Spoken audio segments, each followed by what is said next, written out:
The date is June 24th, 1997. We are interviewing Kurt, K-U-R-T, Messerschmidt, M-E-S-S-E-R-S-C-H-M-I-D-T. My name is Ann, A-N-N, Page, P-A-G-E. We are in Portland, Maine, United States of America, speaking English. This is the beginning of tape number 1. The date is June 24th, 1997. The date is June 24th, 1997. We are interviewing Cantor Kurt Messerschmidt. This is Ann Page. We are in Portland, Maine, United States of America, speaking English, beginning of tape number 1. What is your name, please? Kurt Messerschmidt. Could you spell your last name for me, please? M-E-S-S-E-R-S-C-H-M-I-D-T. And where were you born? You shouldn't have asked that because the name is very difficult for Americans, but I say it anyway. Verneuchen, near Berlin in Germany. And when is your birth date? January 2nd, 1915. How old are you today, the day we're making this film? 82 years old. You look marvelous. Okay. And could you please tell me, do you have any siblings? No. Oh, I'm sorry. My brother will never forgive me. I have a half-brother who lives in St. Paul, Minnesota. And what is his name? Henry, H-E-N-R-Y, Ortelt, O-E-R-T-E-L-T. And what is your mother's name? E-L-S-E, Else Messerschmidt. After her marriage, second marriage, her name was Else Ortelt, O-E-R-T-E-L-T. And your father? Do you have any information? No, I have no information. Okay. What's the earliest memory you have of your mother? Well, I was born in this little place, Verneuchen. In 1918, I was 3 years old, we moved to Berlin. And in those days, my mother was a seamstress. Not just a seamstress, she was a designer of clothes. She had their own atelier, and the time of our arrival coincided with the end of World War I, and that meant that everybody was poor. There were no jobs. So our financial situation was below par, which didn't deter my mother to do any work possible. She even for a while had to work in a factory to keep us going. Hunger was something we experienced together with the rest of the German population. But we got through the inflation years, and in 1921, I was 6 years old, I entered public school. And after 4 years of public school, I was at the time an outstanding student. The only thing that is outstanding now, maybe some financial things, and I entered the gymnasium, which means I entered a career in classical education, Latin, Greek after 4 years, French before that, Spanish, and when it got to the higher grades, they added even English as the only compromise they made to their high-class education. English at the time was looked down as the language of merchants, which of course was below our dignity. Now, but it was seriously a marvelous all-round education I received. The Jewish life during my younger years in Berlin was fantastic, just as life in the city of Berlin was unbelievably exciting, challenging. As a Jew, everything was open to you, even in public school, in my gymnasium. There was something which we don't even have here in the States as a rule. I had to go to school on Saturdays, on the Sabbath. I was brought up Orthodox, which meant on Saturday I wouldn't ride, this is one thing, but I wouldn't even write. And this was granted to me. They didn't give any tests, any written tests, considering my special situation. So this was wonderful. Of course, there were other things. I had an education in two directions. My general education was taken care of in this gymnasium. The humanities were stressed there. My Jewish education was very concentrated also. I was a student in a, well, it was called an orphanage, but not an orphanage of the kind you read about with all the terrible things happening. It was the finest boarding school you can imagine, because from that orphanage I was able to attend this gymnasium. And my Jewish friends were one part of my life in the boarding school, and my non-Jewish friends were the people with whom I shared the education in the gymnasium. I was very active in sports, very successful. In the year 1932, in December or November, I was asked by my coaches, German teachers, to represent my gymnasium at the annual gymnastics competitions in Berlin, fully knowing that they gave this honor to a Jew. So the people who were my teachers were unbelievably marvelous people. There was not one Nazi among them, except one. This was my French professor, who was a real sadist, which of course explains possibly his general leanings towards something Nazi-like. He was the one, I learned much later, after this, the Jewish teachers and the other teachers had been replaced. He took the whole school over as the principal in the Nazi style.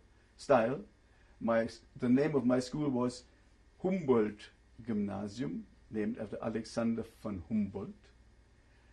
The name was changed to Gneisenau, a German general of a very proud, they would say, Prussian history. The year 1933 was unbelievable for everybody, for the Nazis in what they thought a positive way, which turned out not to be quite so. For us it was a catastrophe. The Nazis came to power on the 30th of January 1933. I had returned from a theater performance in the theater in the Kommandantenstraße. I mentioned this only for some people who might remember this. and took the trolley at night until we were stopped, because there were those huge, huge masses of people carrying those torches. This was the torch parade of the Nazis, celebrating their Machtübernahme, their coming to power. We knew something was up for a long time. During my last years in school, my school colleagues practiced already their fascist greetings, Heil Hitler, etc. But they respected me. First of all, I was an excellent student. I coached them through most of their major exams. I was the leader in the sports activities, so they accepted me as the exceptional Jew. I remember my exam, the oral exam. We were tested, orally or otherwise, written and in actions, in 17 different subjects. And this was a very, very fantastic thing, and you had to really know your stuff. I was sitting in an anteroom, and then one by one we were ordered into the next room for the personal interview and exam. Most of my non-Jewish friends came to me.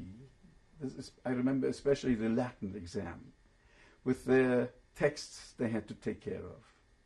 They didn't get very far. They knew they had to come to me. And so I was sitting there coaching each one of them one by one and pushed them through the door so they could do their exams, not realizing that in the meantime I didn't have a chance to look at my own. When my time came, I remember what I had to translate. It was from Cicero's De Officiis. Very difficult spot. And there was something I just couldn't figure out in a hurry. So I stopped, I got up, looking at my text, and when I stepped on the threshold, like a miracle, the solution was there. I went in, I did justice to Cicero, and made my Nazi commission. Well, they were amazed. They knew already this was a Jew who came. But my professors were so proud of me, especially the Latin professor, Professor Dahms. He went overboard. He asked Mr. Messerschmidt, who translated this sentence, this paragraph beautifully. But tell me, what had you chosen as your home literature to discuss with us here? I told him I had read Tacitus, Agricola. In class we had studied Tacitus Germania. It's a book that describes the Germanic history from the Roman standpoint. And I had studied Agricola. I thought this was it. He all of a sudden said, Mr. Messerschmidt, when you studied this, wasn't there any particular section that caught your imagination more than anything else? Now, I really had studied this so well. And I said, Professor, yes, I know what you mean. You refer to the concluding section. Right, he says. Now, since you know it so well, would you be able perhaps to recite some of it for us in Latin? The whole commission protested. Professor Dahms, we have a complete picture, a good impression of this gentleman. Let's not, he said. He was all ready to give in, the professor, when I said, Professor Dahms, I'm glad you asked me. And I don't know what happened. I recited that whole thing in Latin. My little Hebrew professor who was sitting there, a young rabbi, who didn't have any bright moments in his life during those years, I made not only his day, I made his week, his year, his entire life. He beamed with extreme happiness. So I at least accomplished something there. So this was the day of the exam. Now you want to know how the world shaped itself the following day. The January 30th, I go back a little bit, January 30th was the Machtübernahme. From the tramway, I rushed home to my radio, and I just caught at the last moment the last words of Chancellor Brüning. He was the last Chancellor of the Weimar Republic, with his final statement. And after that, there was a moment when we heard beautiful music. The most popular singer of those days was a Jewish singer by the name of Joseph Schmidt. He had all of Europe adoring him, Jew or non-Jew. And he sang one of the songs that became very famous, Ein Lied geht die Welt. A song goes around the world, a song about love and all the things, the good things that we enjoyed and want to enjoy, and did this as a Jew. So I was filled with pride and excitement, but at the stroke of midnight, and I use the word stroke here deliberately, the song was cut off. And the diabolical voice of this very intelligent, criminally intelligent propaganda minister Goebbels came on to announce our days start now. This was the end of a whole era. That moment I can never forget. And now back to the exam, which took place in April 33, even after the boycott, which I won't go into now. This exam, I had coached all my colleagues, my classmates. The very next day, I received a plain postcard stating, non-Aryans are not desired at our final beer commerce, something similar to proms, only it was just men drinking and planning their fighting university years. A complete cut-off. A new world started again. So I changed worlds within a few months. I brought it to the attention of the school director and his vice director. These were two men for whom I have till today, the greatest respect, the greatest admiration. Of course, they were not Nazis. As a matter of fact, they had proposed me for a full scholarship to the German Studentenwerk. I would have had free schooling through all my university years at Berlin University. This was after Hitler came to power. In February, these men did this. So I'm happy that I got to know people of that quality, because outside there were other things going on. Naturally, I got an interview with a very high Nazi official, had a very nice conversation with him. He was very nice because these two gentlemen still were respected, because one was the president of the Immanuel Kant Philosophical Society, and he was also the president of the Pestalozzi Society, Education, so they couldn't just refuse him. Obviously, nothing could come of this interview, so my plans had to change. With the idea of not being able to go to Berlin University, my plans to emigrate became very, very active. Being a linguist, I was then already a linguist. While I was in gymnasium in Oberprima, the highest class, I worked with a professor already as editor and proofreader on a Gothic dictionary of all things. With the knowledge of the many languages I had, I could proofread Greek and whatever was necessary, and my name was mentioned in this book, and this book couldn't even be published in Germany anymore because the author was Jewish. But it was published in Holland, in the University of Leiden in Holland. So, but I had to think of my future. Emigration was one thing, but this wasn't anything that could be accomplished overnight, because I was not in a financial situation that I could pay Hitler all the money they wanted to let me go, or the various other countries who wanted money and other guarantees.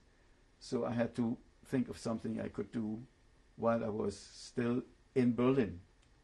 Friends took up contacts with a firm in the Far East, in the Manchurian, Russian, Chinese border. It was a big firm that would have been interested to hire me as an interpreter.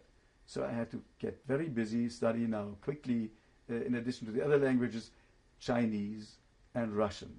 And this was possible because the Berlin University had one department, they called it the Oriental Seminary, because they taught Oriental languages and African dialects, Amharic and all these various dialects.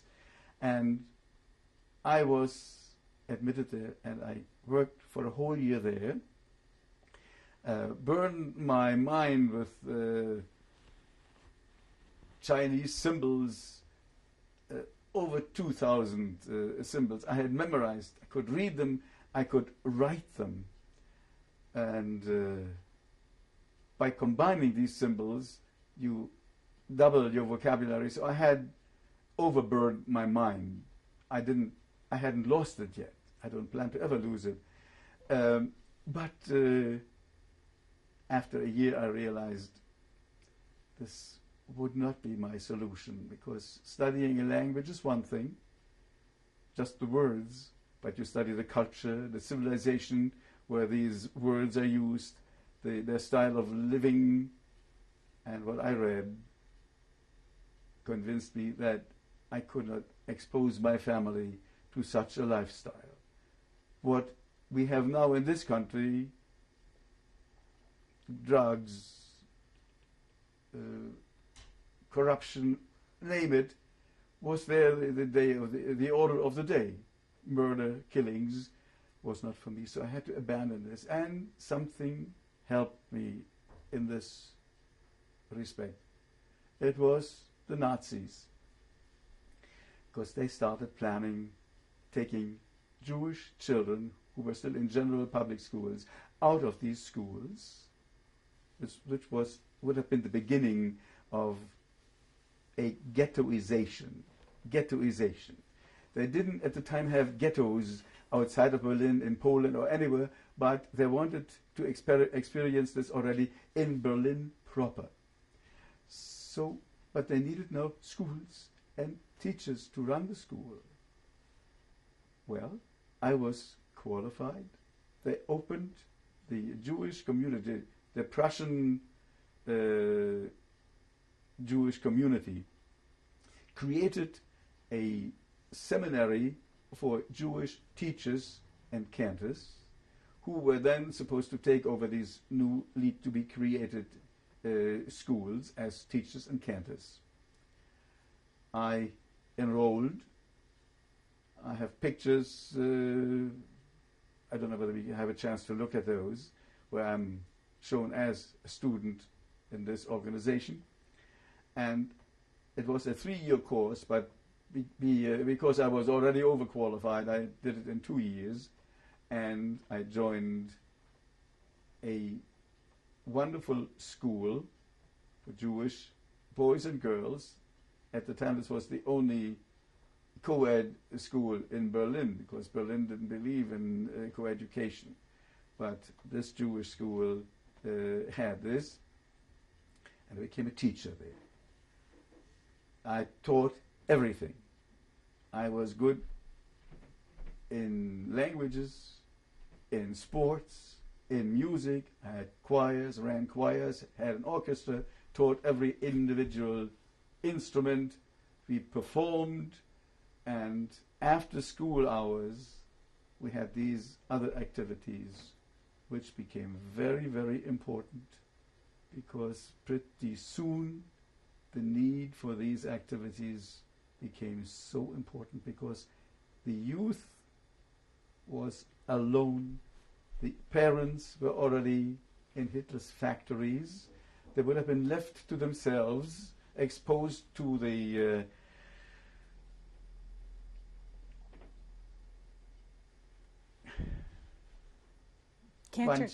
Cantor Messerschmidt. Yes.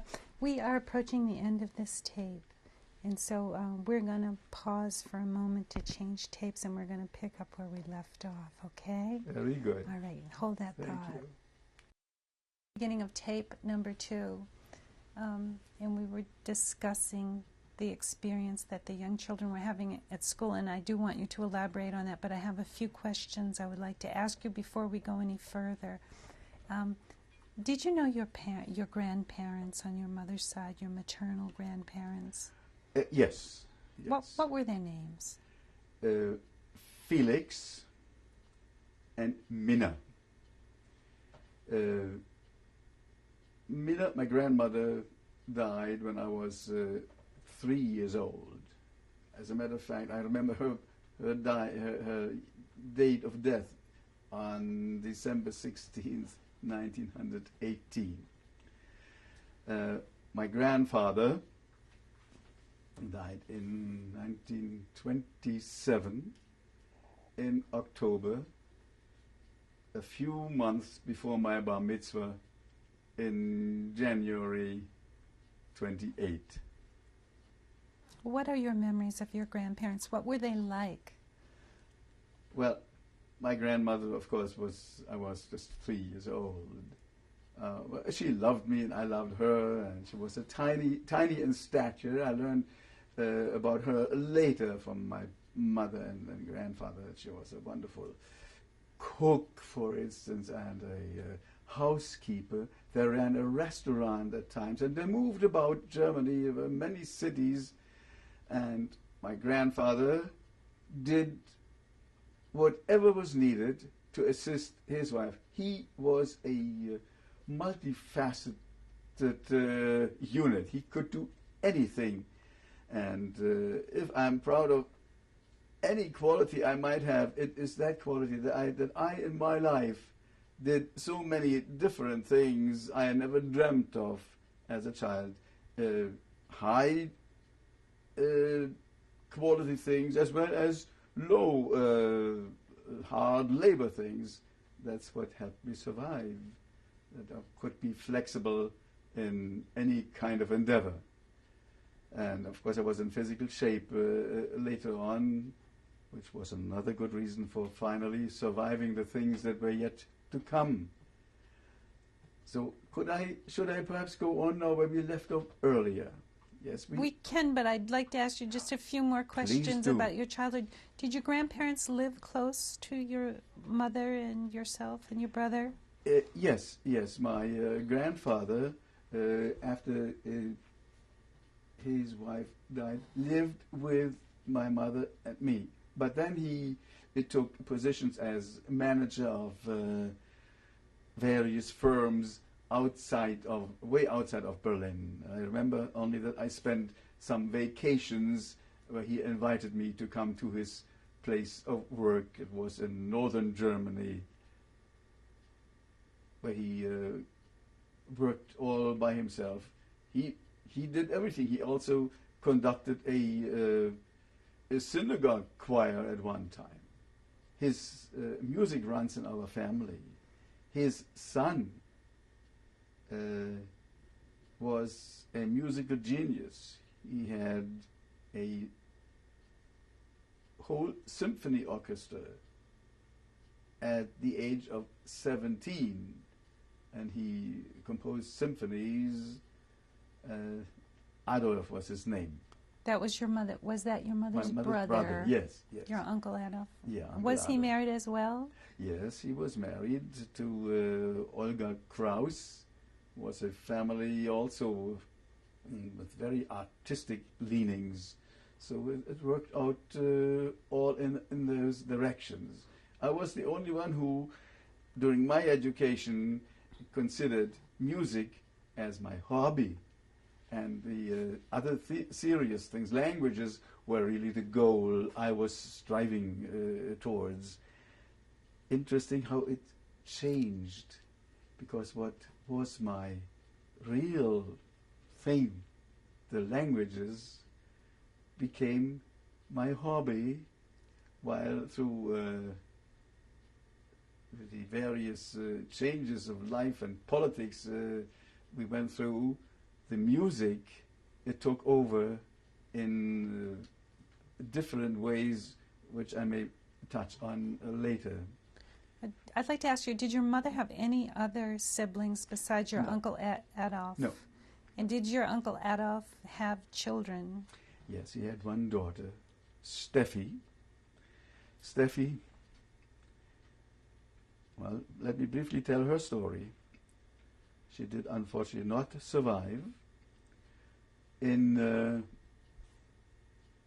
This uncle of mine was most of his life outside of Germany, traveling with orchestras all over Europe. Spent a long time in Denmark and Greece, even Italy, all over. In 1936, he was in Denmark. He received a letter from Hitler. Dear Mr. Messerschmitt, we have our records here.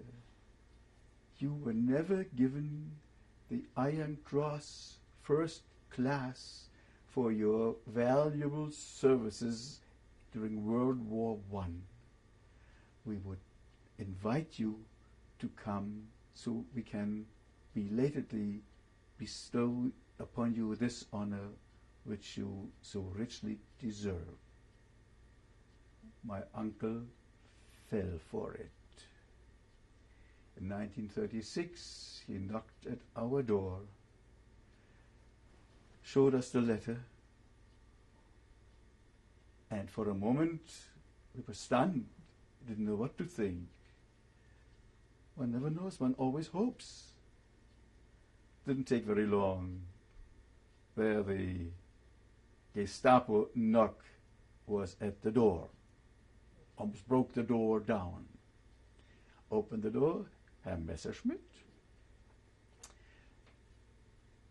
You received the letter from our Führer. Please come tomorrow to Burgstrasse, which was the Gestapo headquarters, so that we can give you this award.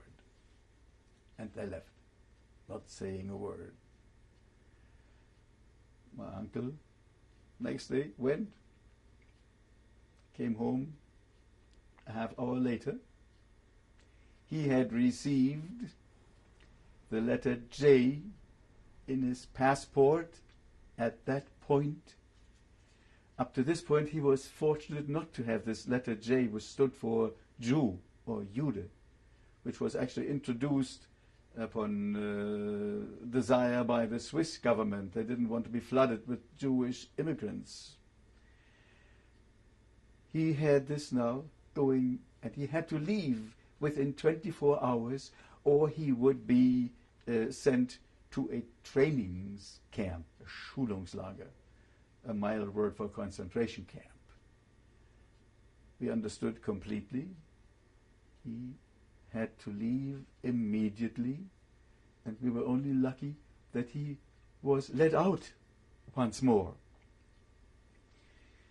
So the dangerous years became more and more dangerous, and in the meantime, while everybody was working already for Hitler, I was in the special position as a teacher.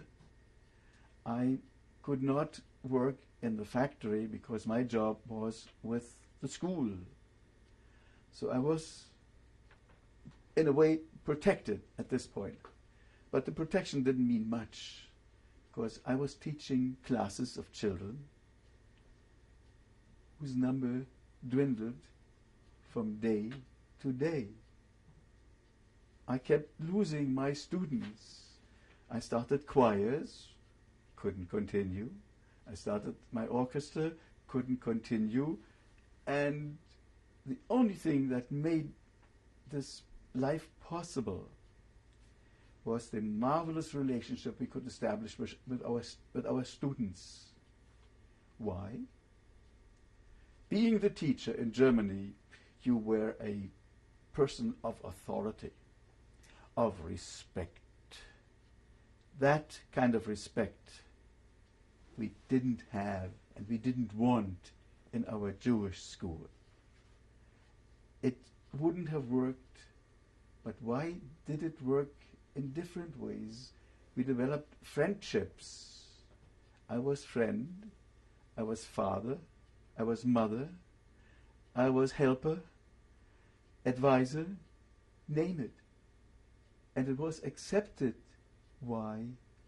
The students as well as I realized that we were all in the same boat. Any moment I could be called away. One teacher was arrested, but they had to let him go because he was a Danish citizen. But so we knew we were not safe in spite of all of this. But these years of my teaching there were the most wonderful years of my life. We all want to be needed. We need to be needed. And if ever I was needed there, it was during those years. At times to a point where I couldn't give that much attention to my mother or brother, because I spent after hours in the school teaching, coaching, encouraging, and making life bearable. Cantor Messerschmidt, what happened to Steffi? You were telling us what happened to your cousin Steffi. Yes, my uncle had to return. He stayed outside of Berlin. He still traveled back to Denmark also, but his former friends, realizing the situation, couldn't officially employ him anymore. So he got compositions he could write on at home, because that J, that letter, made it impossible. His daughter, Steffi, he included in his musical work, and he got some jobs, engagements for her. She played the accordion, beautiful, various instruments, and xylophone, and it's almost so they could put on performances, and they traveled all over Europe, but it was limited because of this passport inscription.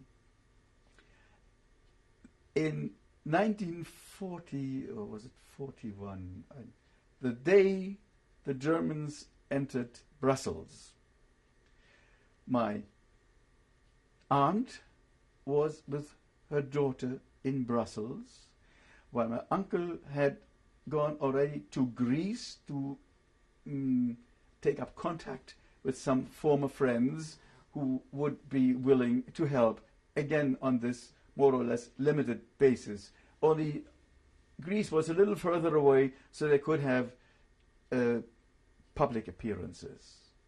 But his daughter was at this point with her mother in Brussels. The day the Germans invaded, my aunt sent her daughter to the mailbox. I just found 2 postcards which I wrote to this aunt in Brussels with the stamp of the German Wehrmacht on the postcard. I have it. And so she went to the mailbox, never to return from there. She was snatched off the street, immediately be deported to this southern France camp, Gurs, near the Pyrenees. Gurs is this camp, which is, and we had received a postcard through the Red Cross from Gurs. We knew she was there, but then we also knew that she was sent to Auschwitz. And I found in Berlin in 2 memorial books with the names of those who were deported from Berlin and other cities to Auschwitz, where her name is in, with about 7 other Messerschmitts of my family. And her name is Steffi Messerschmitt. Whoever wrote it was a German who knew the name Messerschmitt only through the German airplanes, who spelled the name with a double T. So for a moment I thought it was not my cousin, but it was my cousin because the birth date was listed as June 13th, 1920. So there was no doubt about it. Did her parents survive? Yes, her mother in Brussels did survive, but she passed away shortly after the war. My uncle ended up in Italy. It's very fortunate, because the Italians didn't go along with all of Hitler's final solution program.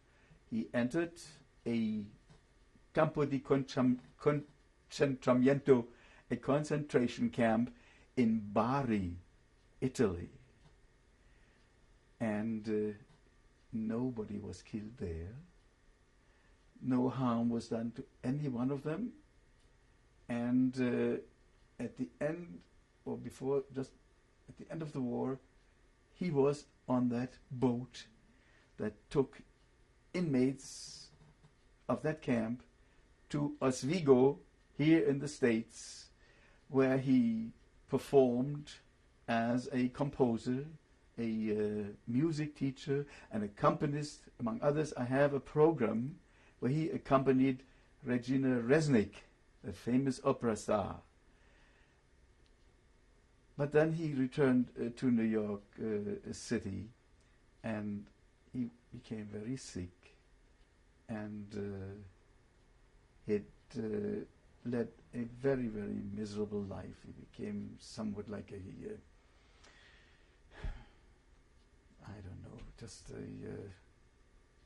he delivered messages like a messenger boys. He still had his title, professor of music, of voice and all of this, but there were not enough students, and he didn't have enough energy left.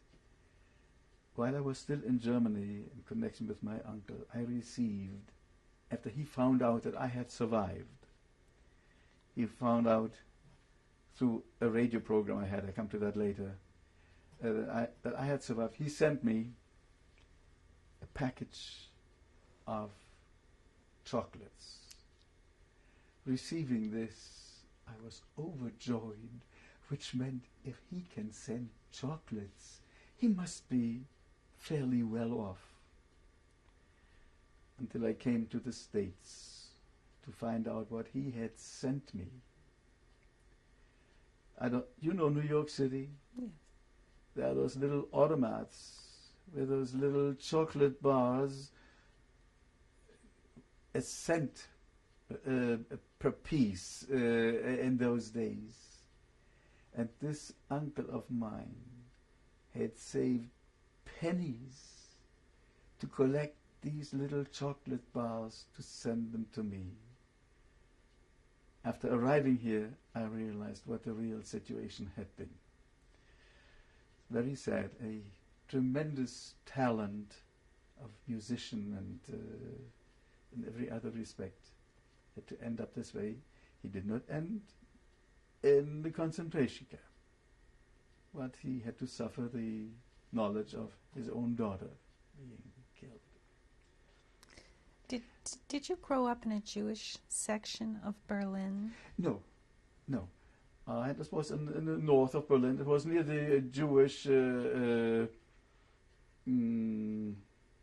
hospital, yes. In that respect, it was somewhat Jewish. What synagogue did you attend in Berlin? In Berlin, it's different than it's here. Here you join one synagogue. There, you could join any synagogue. I attended Orthodox services in the Heidreutergasse, the oldest synagogue.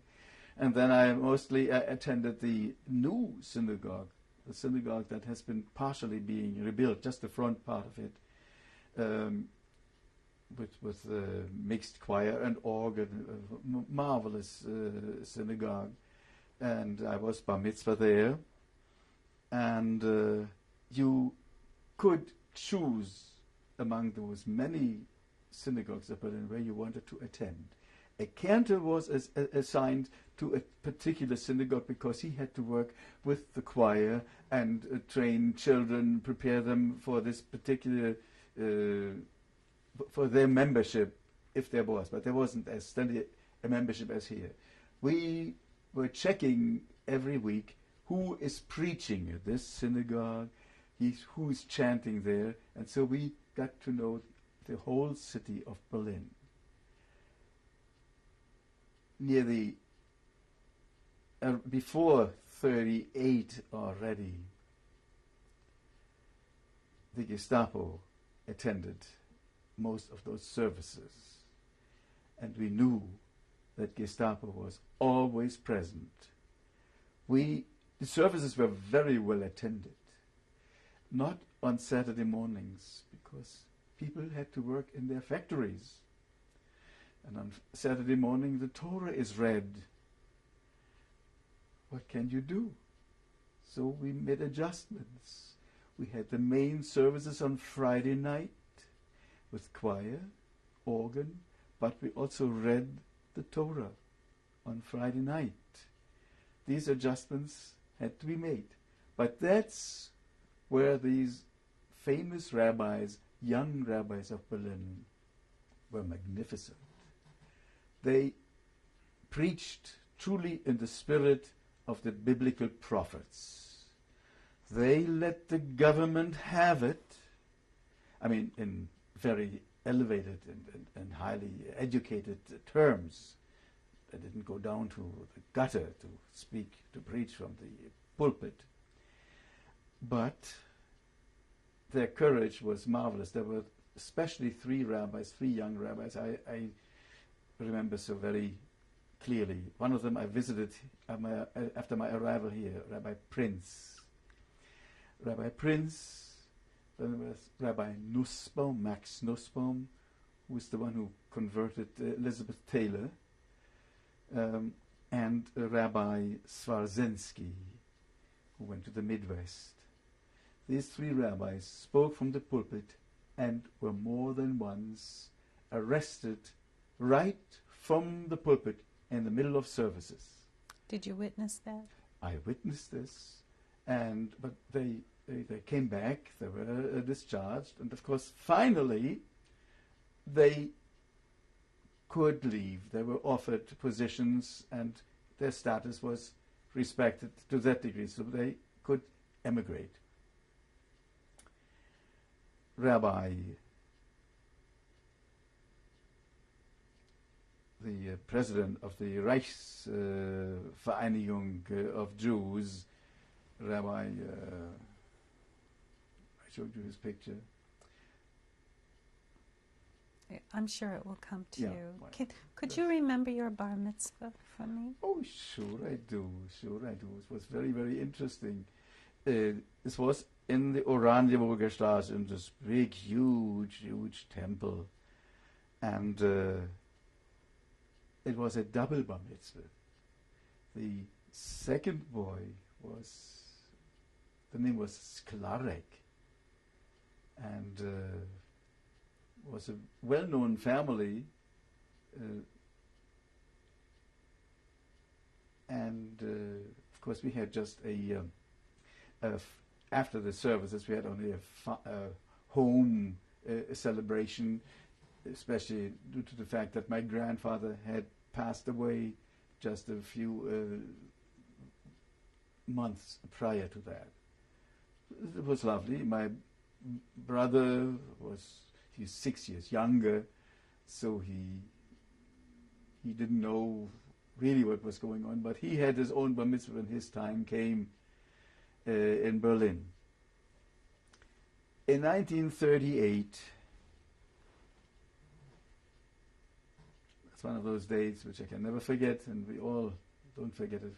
When November 10th every year comes around, I'm the one who remembers this day vividly, while even my non-American friends, American Jewish friends, don't remember it unless they read finally about it. This was the so-called Crystal Night.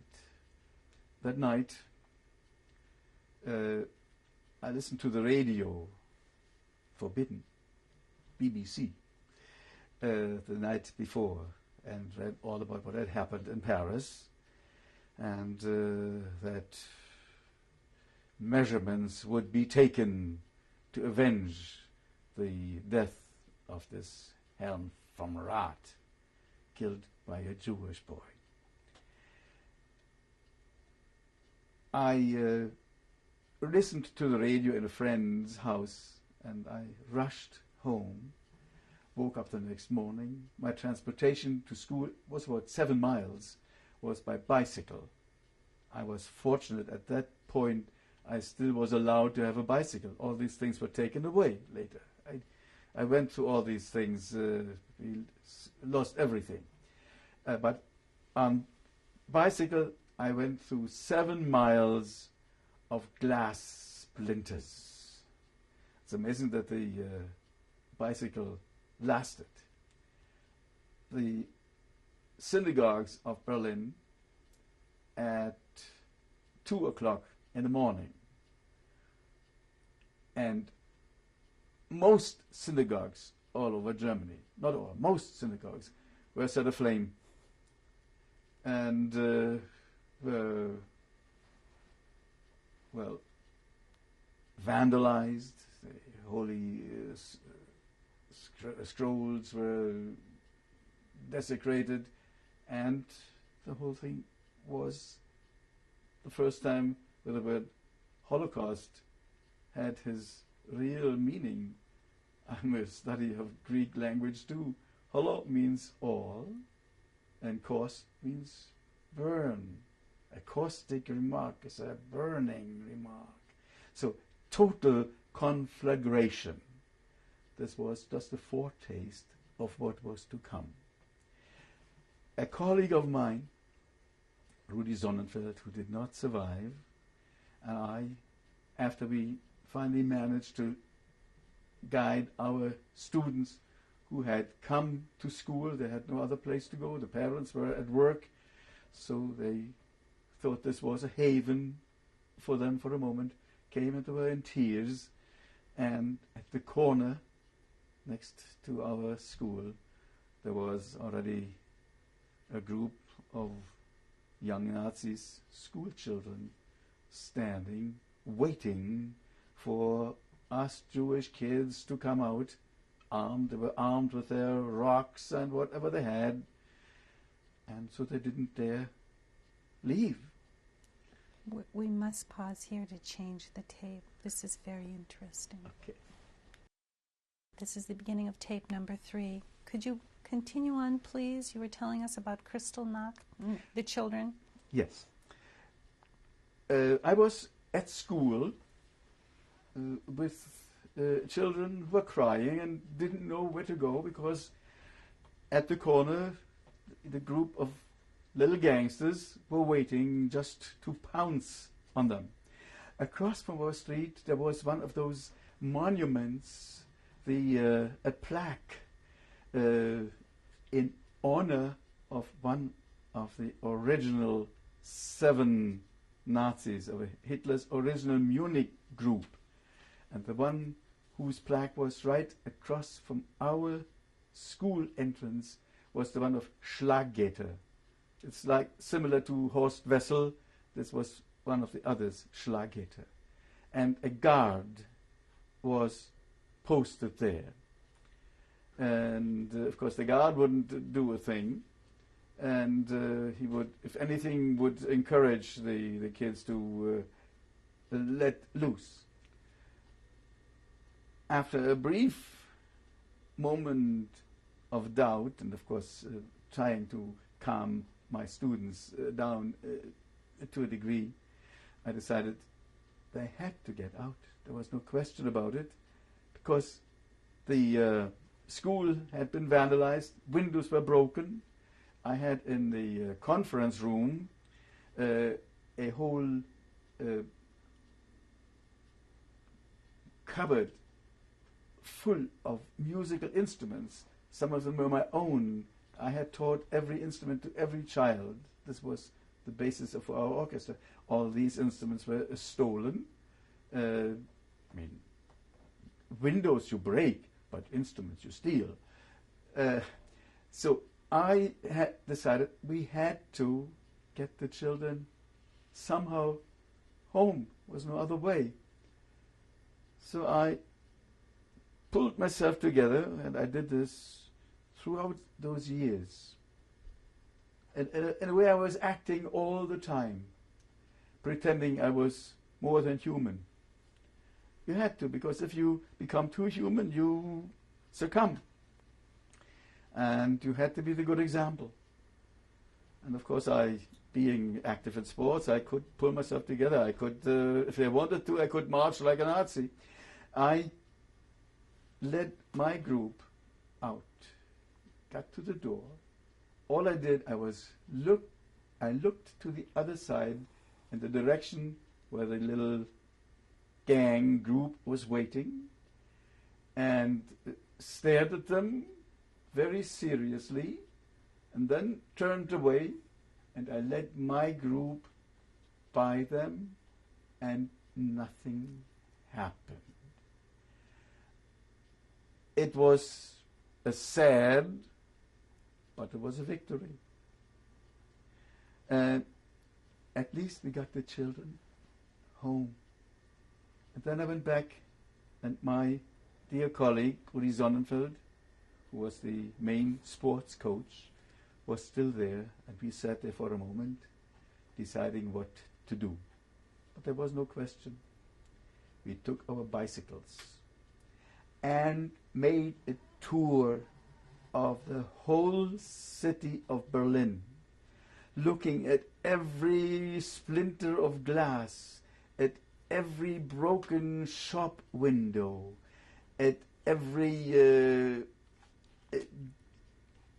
marred, all these bad things. We took it all in. With one stop we had to make. We came to Friedrichstraße. It's a well-known term now. There was a little, very tiny cigar shop. The owner was a very, very old man, tiny old gentleman. But there were people standing around, 40, 50 people, and 2 of the Sturmabteilung, the SA, not SS. SS are the one in the black uniforms, and and these are the brown shirts.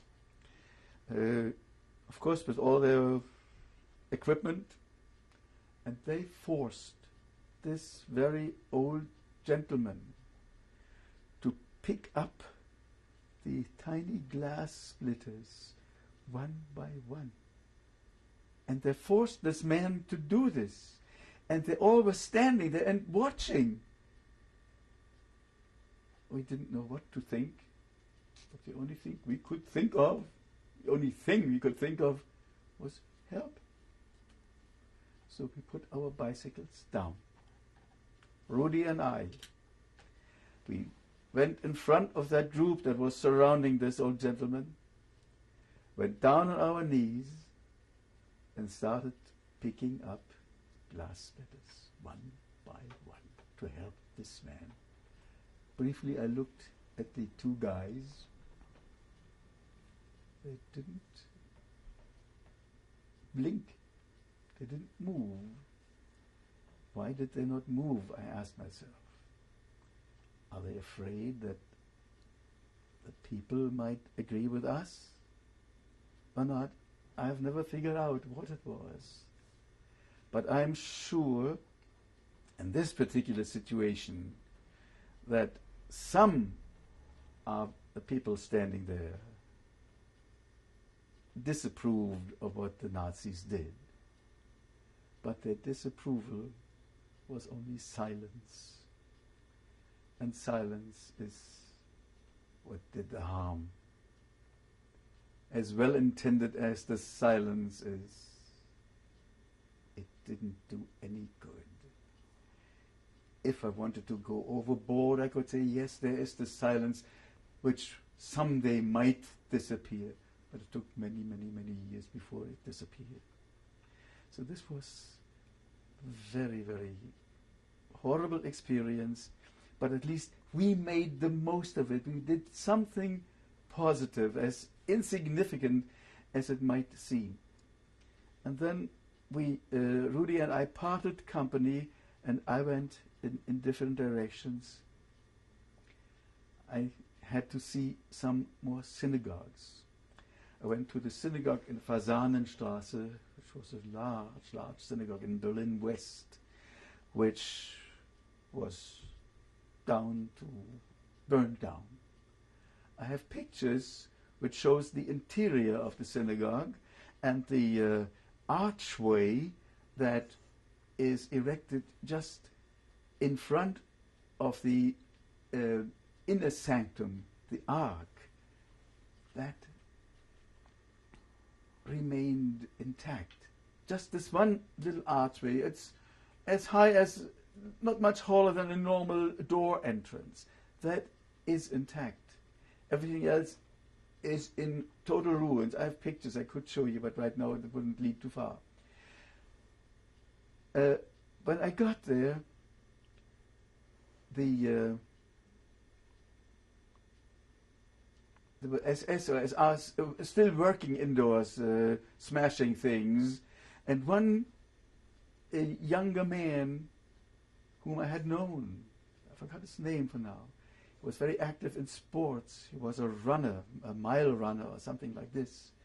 He came out and ran down those long steps that led up the stone steps, and blood was running from his face, and he left a train of blood as he ran like a sprinter in perfect style, fleeing, but still at least able to escape. And that smell of blood is in my nose at this moment. This is an unbelievable smell. This was smell of fire and blood all over the city. And I don't know. I went on. I went to what was my school. That continued to be my school later. All of a sudden I saw there was the fire department. What are they doing? With their hoses. Oh, am I dreaming? Well, maybe they changed their mind. got closer, and I realized what they were doing. I think you saw the picture. There is a front where the schoolhouse was, which is part of the whole front of the whole street. In the yard, in back, there was the synagogue, and the synagogue was burning. And they were there, the fire department, to prevent the fire to expand and to endanger the neighboring houses. But there the houses were so close that they had to stop there also for the benefit of these houses. They couldn't have been successful. So this synagogue remained to a degree intact. Just the roof was gone to quite a degree.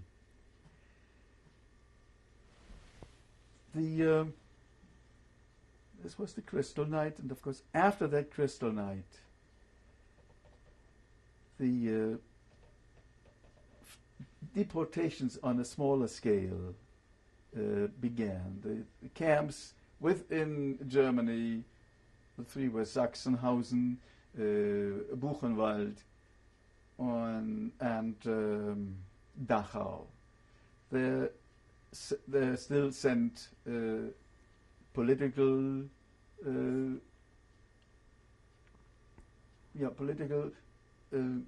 not only Jews, non-Jews as well as Jews were sent there, but it was a limited number.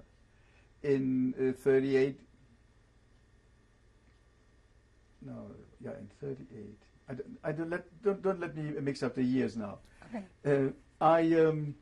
Our school had to move from this building in 1938 to a different building because this was the year when finally all children who had been in the general school system had to leave those schools also.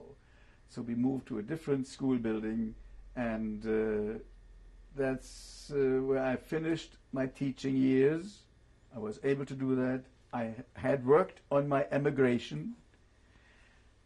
I had an affidavit from a very distant aunt here in New York City, whom I had met only once when I was a very little boy. And I was standing in the Berlin Tiergarten where the American consulate was, stood in line for hours and hours and days. And when my number finally was up, I was told that my affidavit was not sufficient. So I wrote back for another one, but of course that would have arrived too late. So I continued my good work as long I was still needed. I had still work to do. But in 1942, the whole Jewish school system was dissolved. 1942, around April. What now? Which meant it was time for me. I was called up to the school department. I still see the gentleman who ran it in front of me. He was a lawyer, Rechtsanwalt Schäfer. And he spoke to me, Herr Messerschmidt, you know, your work is finished. And of course we would have to submit your name to the Gestapo for deportation. But we have a suggestion. The situation is this. They knew that I had been teaching, preparing kids and their parents for emigration by teaching English, Spanish, Hebrew. These were the countries where people would emigrate to.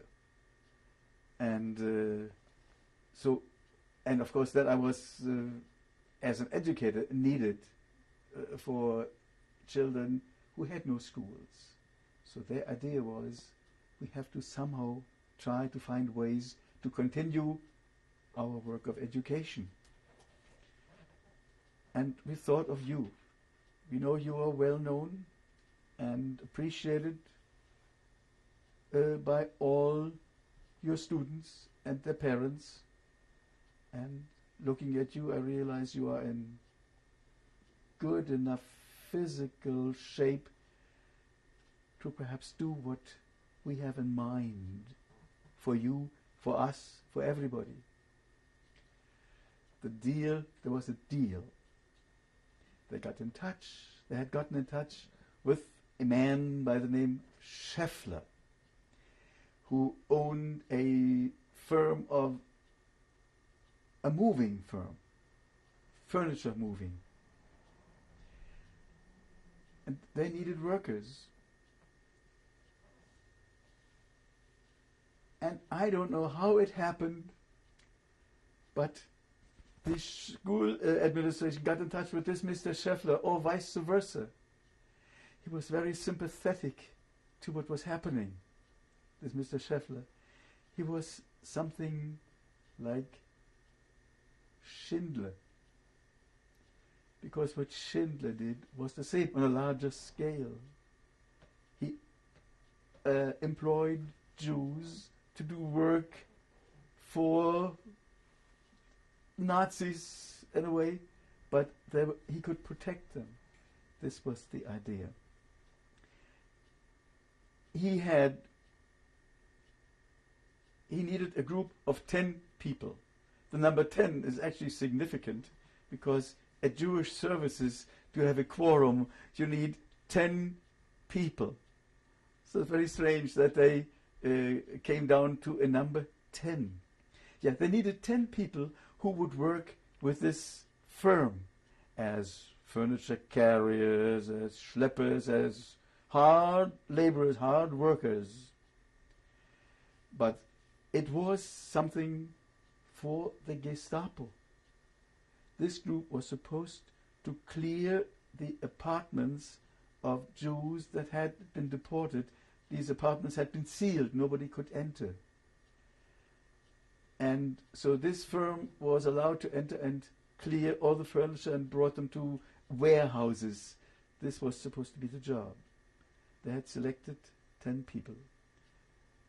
So Mr. Schäfer said, Herr Messerschmidt, we thought of you because we know you will be able to do the work, but we have something else in mind. We are the Schulverwaltung, the school administration. And we made this perfectly clear to Mr. Scheffler. Mr. Scheffler knows about this. He knows that he agreed to be a front for this thing. Mr. Scheffler, of course, couldn't utter a syllable to the Gestapo. So he really exposed himself to extreme danger. And I'm always grateful to this man and his employees. His first helper was a man, had a heart of gold, knew his business, was sympathetic to us, was also sympathetic to me because I could do the work. Of course, that had to go hand in hand with it. He actually is responsible that Sonia is alive today, but we come to that later.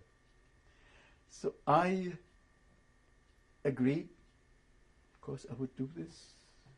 It helps some Jews, it helps my family. I realized it could be only of limited duration, there's no question about it.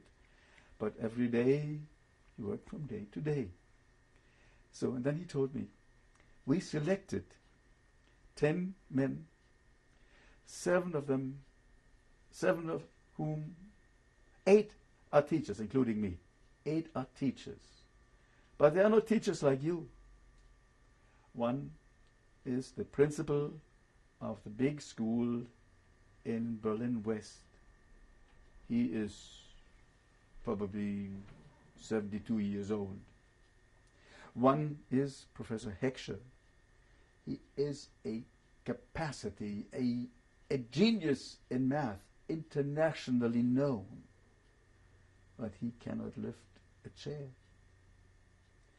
And so there were quite a number who just couldn't do the real work that was supposed to be done. There were 2 men who had done similar work, but there were only the 3 of us. So I worked for 3, I worked for 4, I could do it, and I was happy to do it. We wore a star.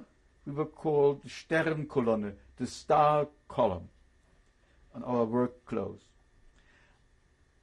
They were so proud of me, those fellow workers of mine. They were giants, each one of them. Some had been in prison, but their hearts were good as gold. I got real respect for prisoners of that kind. They appreciated what I was doing, and they made me, for a while, part of their iron column. That was the group of 4 who had to schlep grand pianos. Now, grand pianos was done by 2. Big freezers, big safes, step by step. And I was selected, and I could do it. I never knew. Then I learned, if I can do this, I can do anything. And with that in mind, my mind was made up. I am going to survive. Physically, definitely. Near the very end, I wasn't quite so sure. Mentally, I hoped, because that had to keep me going. Emotionally, well, I had to work on that, because the constant losses around you and the constant loss of new family members and friends, that of course made it difficult. But you had to fortify yourself, and that goal helped me. Optimism, I never lost. And that's what made me a Jew. If you're not an optimist, you cannot be a Jew. What was happening in the meantime with your mother and your stepfather and your brother, your stepbrother? Stepfather, we have no contact at all. I have no idea. They were divorced shortly. My mother, I have to tell you about our own deportation. Yes, we come close to this now. Yes, okay. For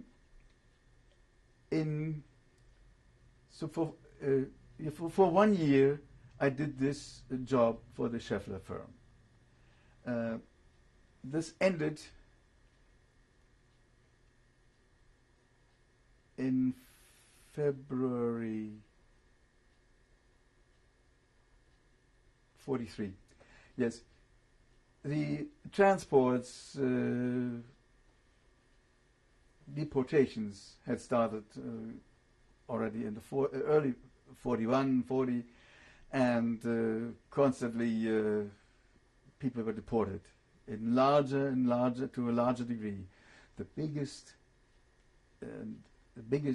action was taken on February 27th, 1943, the Fabrikaktion. That was the day when all the Jews who worked in Hitler's factories were picked up from the place of work, because everybody knew they had to be there.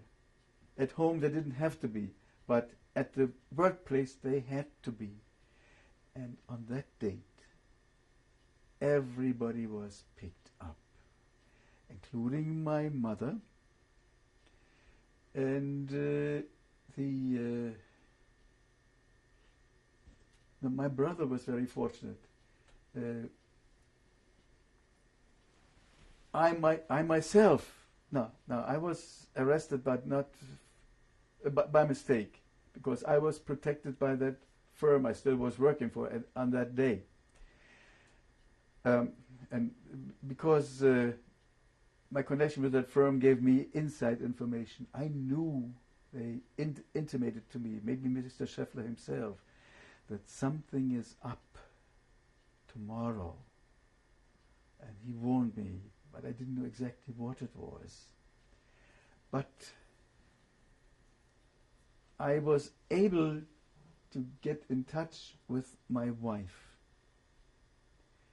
and warn her on that day, don't stay at home. I think she was sick. She will tell you her story on her own. And so she was warned, and she came to our home. My mother wasn't there. She had been deported. And my brother was at work, but he had also one of those bosses who didn't approve of what was going on. He knew what was happening. He sent my brother home. So my brother was not caught that day. So the only one caught that day was my mother. And she was in the Lager, Große Hamburger Straße. This was formerly a home for the ages. This was one of those places where they gathered people to be shipped off.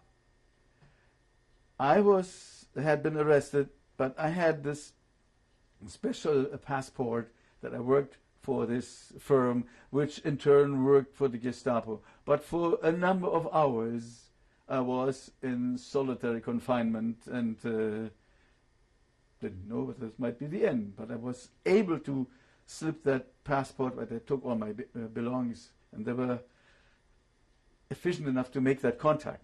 So I was released, and with the help of the firm, I could get my mother once more released. So we were once more home. Now we had my fiancée, Sonia was at the time already my fiancée, at our home, and we hid her. She had no cards, food stamps or anything. This is all rational. We hardly had anything. Well, she was alive.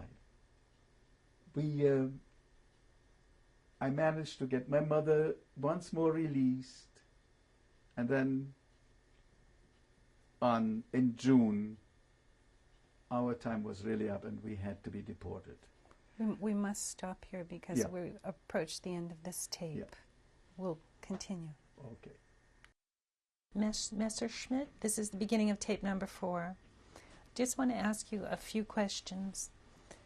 If you could please tell me, describe your mother. I'd like to know more about your mother.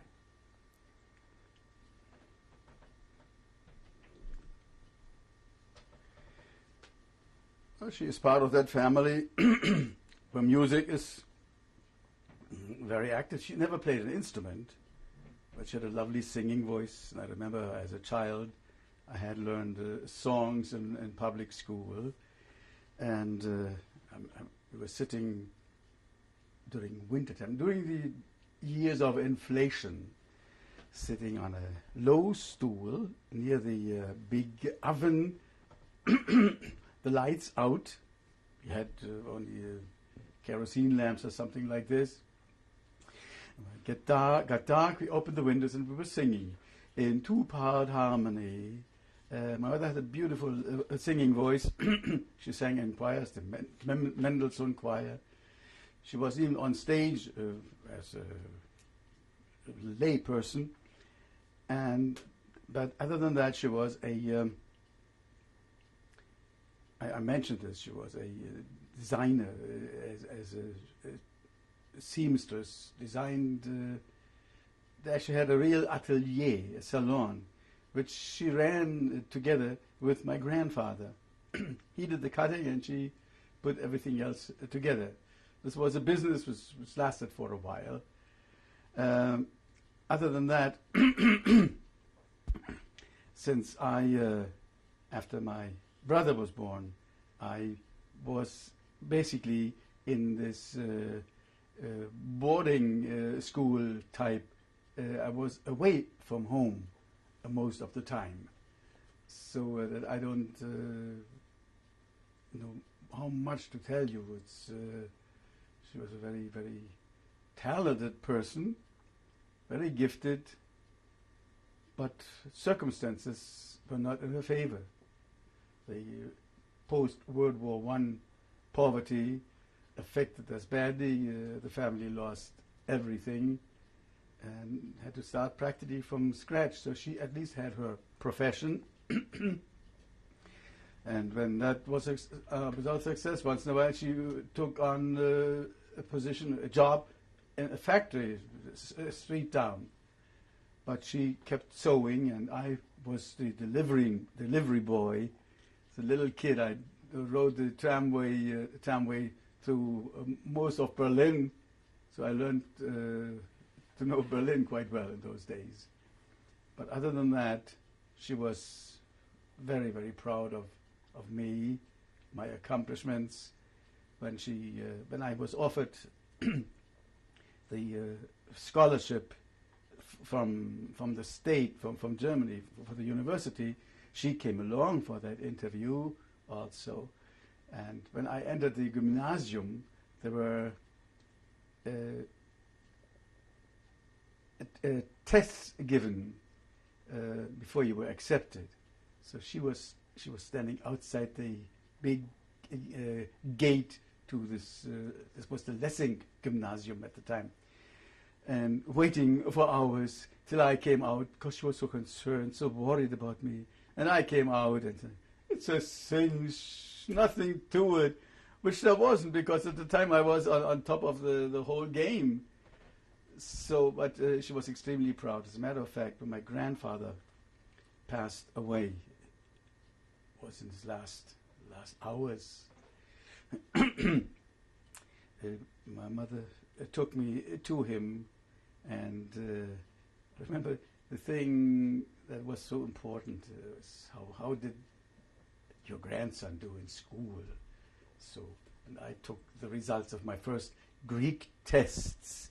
There, I got an A. It was a 1. This was the A, and she told this to my grandfather, who of course most likely didn't hear anymore. But you see, this was the pride she had in my accomplishments, and I tried to justify them as much as possible. What do you think is the most important thing that you took with you from your mother, that you learned from her?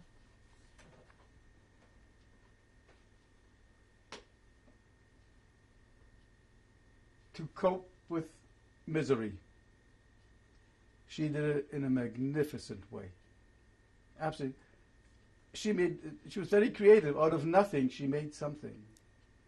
And that was an art.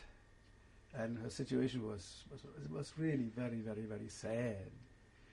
But well, she was not afraid of any kind of work, any kind of help she could offer. We went to Berlin to my cousin's 75th birthday a number of years ago. And we were allowed to join, at the time, the group that was there by invitation of by the Senate. We had taken that tour years before, so this time we couldn't ask for that. We paid our tour, our fare and everything, but we could participate in their gatherings and all of this. And during those gatherings, the first night when the group got together, we were among them. And there was somebody I had never seen in my life. She read the address, my home address in Berlin. The name Messerschmitt sounded familiar, but Messerschmitts, there are many. That cousin of mine was a Messerschmitt too. But when she saw the address, then she realized that her family had lived in the same house. And she came and greeted me and was very warm and spoke in the most wonderful terms about my mother, who had made a dress for her and helped her in many ways. And she said she was the kindest person I know. This was a belated tribute, and I was so happy that something like this could happen after so many years, because I didn't know anybody who would remember my mother. So you heard the description of my mother from somebody else too. Beautiful. Could you go on and continue with the where we left off before about? And I would like to ask you about how did you meet your wife, Sonia? I didn't mention this. How could I not? Look, she seems to be a very well-educated person. You know who her teacher was? I can't imagine. I was her teacher. When I started in that school, Riekestraße, she was close to graduating there, and that's everything. But that's how we met. How we really got closer, I don't remember. She was in my choir. She was in the Spanish course I gave. I wrote for her family applications in Spanish to the various consulates and all this. So that's why the families got together. And when we actually decided to, well, she was no longer in school. She was out of school already. In 41, I believe, yes, we were engaged. All the parents were still available for this. And we got engaged, realizing that we couldn't get married because she at the time was stateless. And we went, in order to get married, I went to all kinds of places in Germany. I went to the Wilhelmstraße. That was the area in Berlin that was off limits for Jews. We couldn't possibly go there. I did remove my star. This was in the 40s already, and went in there. Went up to a high guy to ask with my plea. And strangely, I remember the room number. Isn't this silly? This number 528, and through my life there were several occasions where I hit somewhere on room number 528. I don't want to look into this, but in my lifetime, I have so many things which are so strangely connected that you should try to look for some explanation, and at times there were some. So yeah, and then we actually got later on an interview, and this Nazi who interviewed us was unbelievable. Really, and that was my bride, a stateless. Well, he said, "You, Herr Messerschmidt, of course, you are German. Of course, a German Jew. You are welcome. But this is a stateless Jew." And he spoke in unbelievable terms, and I don't know how Sonia ever survived this. I hardly survived it, because I couldn't wait to get out. It wouldn't have been worth getting married under such conditions. So we did get married, but we were engaged, and after Sonia's parents had been deported, she stayed with us until June 13th, in 43, when we were deported finally. There was no way out anymore. The only good thing was that I spoke, I don't know whether I mentioned this earlier, I spoke to my boss and his second man and told him, "I know you did all you could for me, but now my family and I will be on the next transport. I have only one request." I told this in confidence to him. My fiancée has been living underground in my mother's house for the last 3 months or so, and of course, if you can, I didn't have to finish. He said, "I call." Schneider was the SS guy in charge of the Gestapo, for SD, Sicherheitsdienst, and he said, I'm going to meet him. He made an appointment. He told me what happened. He tapped him on the shoulder. "This is my best worker. His fiancée has to come along." That's how it happened. Otherwise, Sonia wouldn't have had a chance. these are unbelievable moments. So we were deported together from this collection camp. We were walked on foot to a streetcar. All we had is one rucksack, one package, weight limited, and each. And then we entered the streetcar and went to the station from where we lived. It was Anhalter Bahnhof in Berlin. And also no cattle cars, regular passenger trains all the way to Terezin. There was no marching or this involved. I remember while we were still when we were on the train and near the window, I was looking out. There was a school principal of the boys' school in the Kaiserstraße, Max Reschke, who wanted me badly on his staff, but I preferred the other school very much. He had been put in charge of reporting people and assembling them, so arranging the transports, a miserable job. And I'm afraid he was, because of this, I don't know, he was killed at the end of the war, I don't know whether by Russians or by somebody else. But at that time, he was just doing this job, and nobody liked him for that. Of course, it was miserable.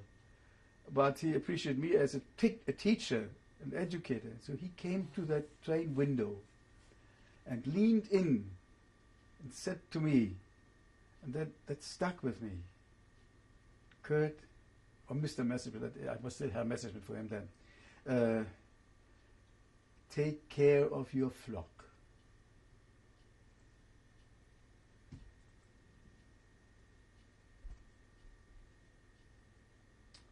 He said it in German. It was more poignant the way he said it. But I felt like I was a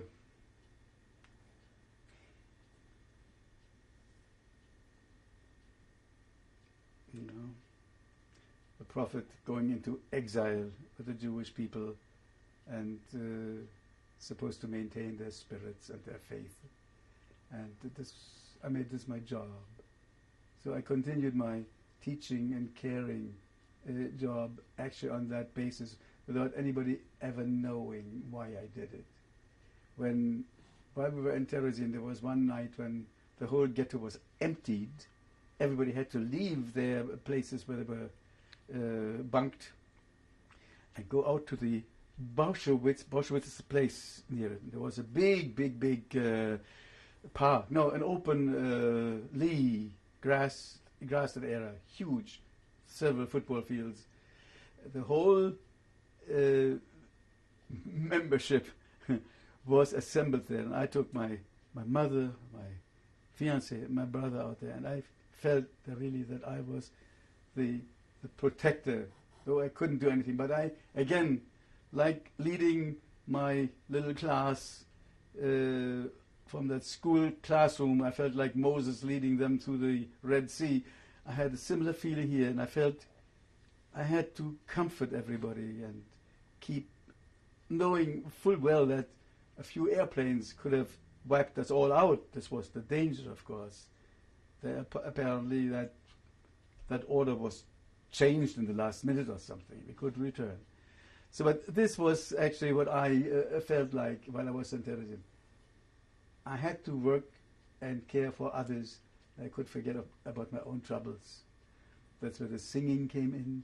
That's where the conducting services came in with choir. We went to the sick rooms. The air was non-breathable, but we sang and made us feel important. And that's how you have a goal. You have a goal, and you have to look for meaning. That, of course, is another most important part through the entire concentration camp time. Look for meaning of it all.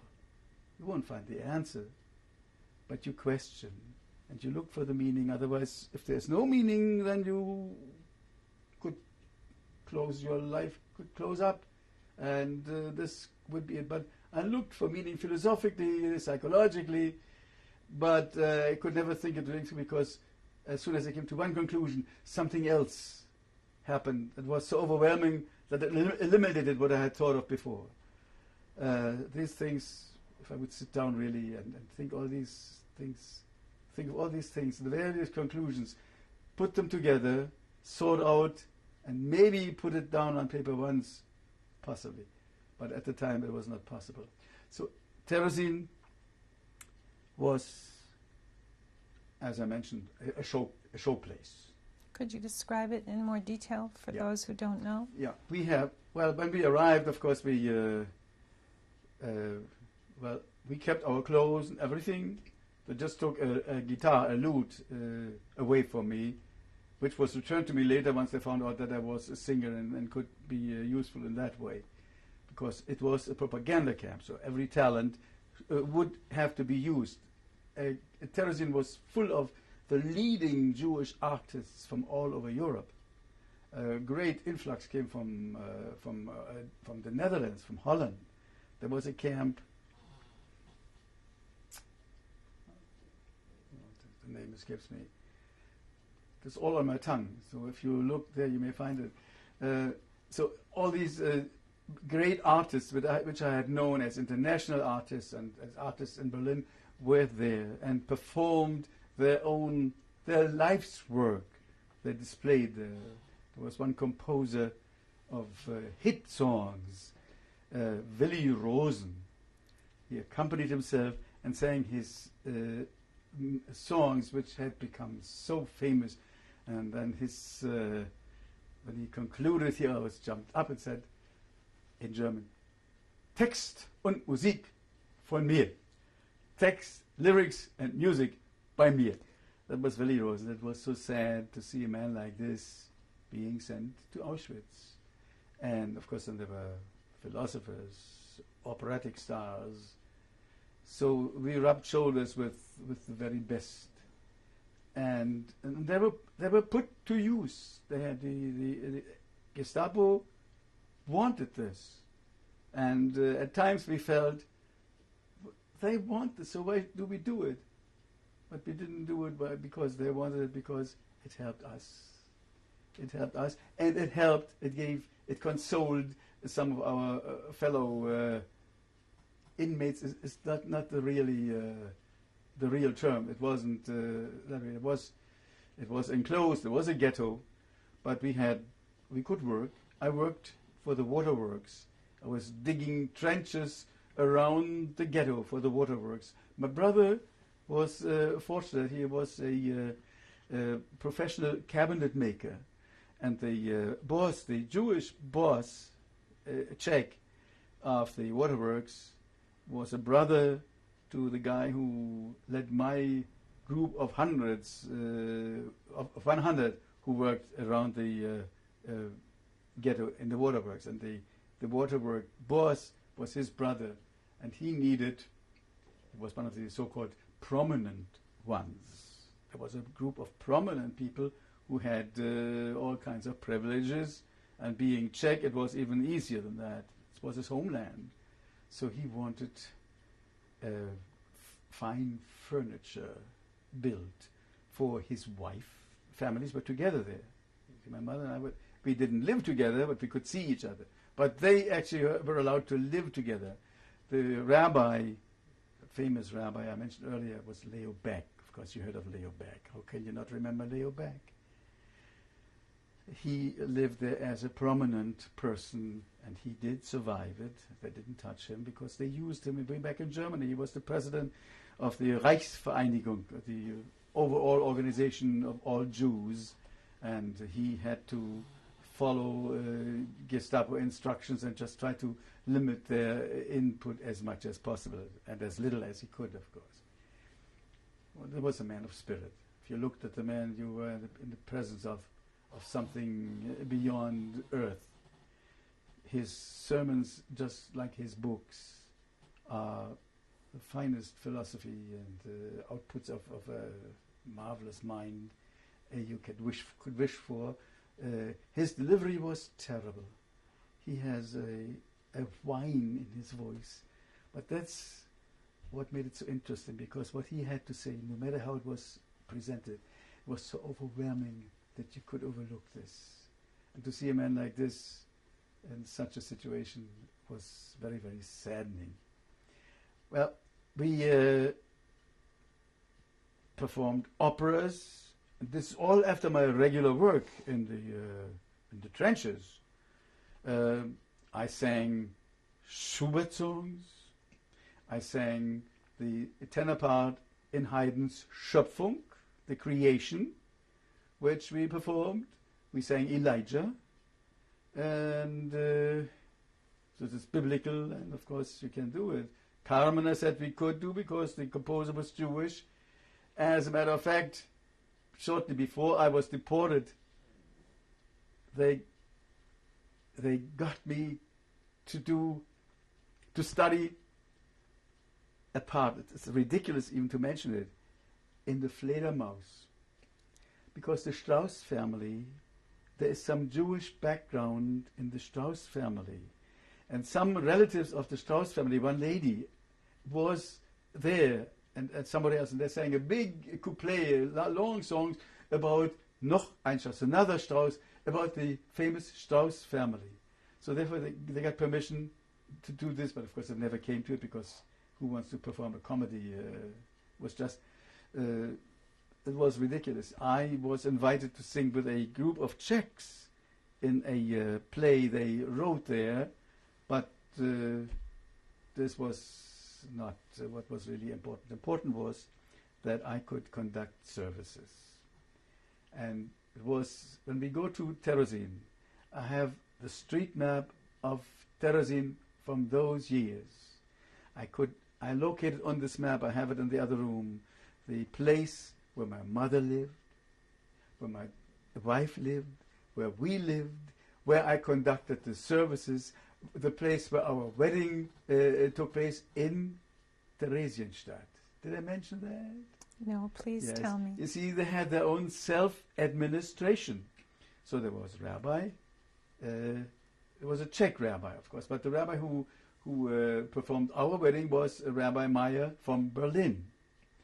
And there were choirs, choruses in which we took part, because the big oratorios we performed. When we got married, we entered this hall. A16 was the number of it, long hall, and I was surprised. On the bima area, the altar area, where the wedding would take place, there was my choir waiting, and the big choir, the oratorio choir, under Mr. Fischer, who is mentioned in the book I have on the piano, Music in Terezin. And they sang at my wedding. I could have never had such a wedding in Berlin at the time. It was unbelievable. We, on the way to this place where the wedding took place, my English is horrible. Place. You forgive me. It was, I felt like being in a shtetl, in a little town in Eastern Europe. Wherever we passed, people came by wishing us good luck. Mazel tov, Mazel tov. Sonia was all dressed up in a dress. She didn't have one of her own, but the people who provided the place for us, where we held the services, were Czechs. Zemenovich was their name. And they, of course, were in touch with their relatives in Prague. They got packages, they had furniture, they had everything. So they made us a little wedding meal. It's very, very simple. Of the stuff we got in the ghetto normally, but a little more, that is all. And when I got to the house elder who owned this, the Czech person, became the warden of my wife. She was underage at the time. She was only 19, I believe. So we had a real wedding. The wedding ceremony was fine. The cantor was the man who performed the bass part in the creation, which, if you know the work, it's a beautiful part. He survived and went to Copenhagen and became a cantor there. We're approaching the end of this tape. All right. We're going to pause for a moment. Number 5. You were just concluding about your wedding in Theresienstadt. Well, so we were married. It didn't affect our life at all. We didn't live together naturally. We could see us after hours briefly. But the situation got worse and worse because we began to feel more distinctly how the ghetto was being emptied. The younger people were leaving us. The very old ones stayed there. Very old or very sick ones stayed there. The sick ones unfortunately died there anyway. But the younger ones left us, so all our friends left. And so we realized that our turn would be coming soon. I would like to make sure that you don't misunderstand when I mentioned all the lovely things we did in the lovely Terezin. It was done all under pressure. Only the fact that we, as the final result, somehow benefited for us and had a chance, no matter how little, to retain our own dignity. This was one more important point also throughout the whole thing, because that's what they wanted to take away from us, our dignity that we had to fight for. And there we succeeded in that respect. And not that we all of a sudden felt superior, but we insisted on being ourselves, no matter how hard it was and how hard the circumstances were. But the transports, deportations continued constantly. Each block elder had to supply the Jewish administration every morning with a number of people they selected for the next deportation. A miserable job, but it had to be done. There was no way out, and so living with this, we just accepted it because we were completely powerless in this situation. We continued conducting our services.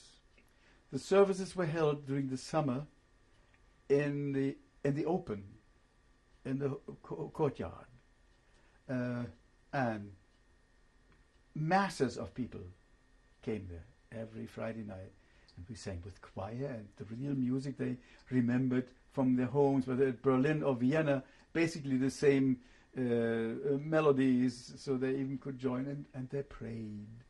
If anybody had reason to pray, it was us. And in the winter time, of course we couldn't do it outside, we went to the attic. Very, very small area, all these beams going every which way, and we squeezed in there, and I haven't prayed like this in the United States with that intensity, not one single time. Not that I want to wish for having to pray this way. And so we did this, and this was very successful. It gave people hope and faith in the midst of all the things that were happening.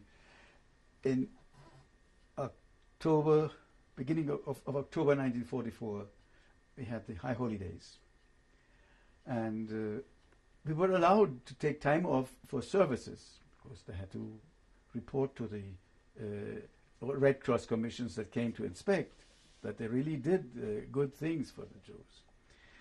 On Rosh Hashanah, they opened, a few days prior to Rosh Hashanah, they opened a big, big assembly hall, a beautiful auditorium that had been outside of the ghetto and was being used by the general Czech population constantly. For some reason I can't explain, all of a sudden this huge complex became part of our ghetto, and it was accessible to us.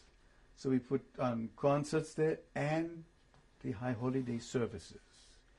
The Rosh Hashanah services were conducted by a Czech cantor, Goldring, who came to the States. He passed away. He became a cantor here in Indianapolis. But Yom Kippur was reserved for my choir and me. The strange thing is, every day trains were leaving and coming back, and the train whistles were haunting us without stopping, always, to a point that we didn't hear it anymore. So this was not good as a reminder, because we ignored it. Rosh Hashanah, first day, we had ignored the whistle. On the first day of Rosh Hashanah, there was no whistle. We noticed the absence of the whistle as something very strange. Of course, immediately speculations. We had outside information through the Czech people, Czech Jews. They got radio information, and we knew that the Russian front was coming closer. The train whistle stopped.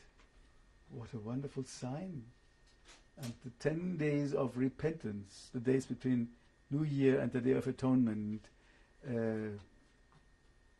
were really that for us. We prayed, hoping this is it. And sure enough, second day Rosh Hashanah, again services, not one train left the ghetto, no whistle. So for 10 days we prayed and hoped. Comes Yom Kippur, same thing. No, this had to be the end. Had to be. So we joyfully conducted our services in the highest spirits imaginable. It was a very hot day, I remember that. And we had to open the big windows of this huge hall all around, and outside, masses of people who couldn't get in were pushing themselves towards the window to catch the parts of the services. A whole day. It's a long day. One fasts on that day. Now that fasting for us was very easy. Actually, we were experts at this, I would say. So, and of course our spirits were very, very high. Just great. At the end of this Yom Kippur service, the shofar, the ram's horn, is blown. It is blown on Rosh Hashanah at the beginning of the year to call people's attention, admonish them to seek, to search themselves and offer prayers and ask forgiveness. So for 10 days this is done. On the first 2 days publicly, during the rest days you do it in your homes or ubications. On this 10th day, this very long day, near the end of it, the concluding service is called Ne'ilah, the concluding service. At the end, with the sun about to set, the shofar is blown once more. And this shofar tone is called the big shofar tone. It's a tone that's to be held real long. So it carries over into the days to follow that. There are other holidays that follow it. And we reached that point, and the cantor who did the early service, I did the main services, and he did the early services, was a cantor Levi from Berlin. He was in his 70s, high stature, snow white, silver hair, a royal appearance. He didn't show any decline in appearance or anything. So he got up there and he placed that shofar to his mouth, and started to blow the shofar tone. Now this is something one waits for. This is the signal that gives you hope, and all your prayers should be fulfilled at that point or from that point on. So everybody listens. This is so important. Listen to the shofar. And he blew it. He brought the most beautiful tone, long-held tone. It was just unbelievable until, and I remember this, every time I tell the story, I have to stop here because it seemed to be off-key. And this man was an expert in blowing this horn. It was off-key. That very moment, and believe me, it was true. Whenever I think back, do I make this up? No, I did not. At that moment, the tone that crept in there was the train whistle. At that important moment, at the height of our expectations, at the height of hope that our prayers would be fulfilled, the whistle starts. Again, we were stunned, didn't know what to do, but we didn't have much time to think about it. The very next morning, my brother and I were on the train to Auschwitz without delay. And what of your mother and your wife? This was only for men. This I heard later, of course. The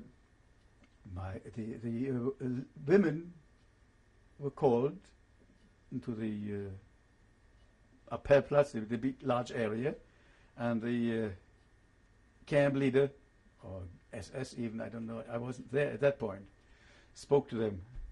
Listen, your husbands, your friends, your brothers, your relatives are all in the Reich for work, waiting for you to join them and to help them.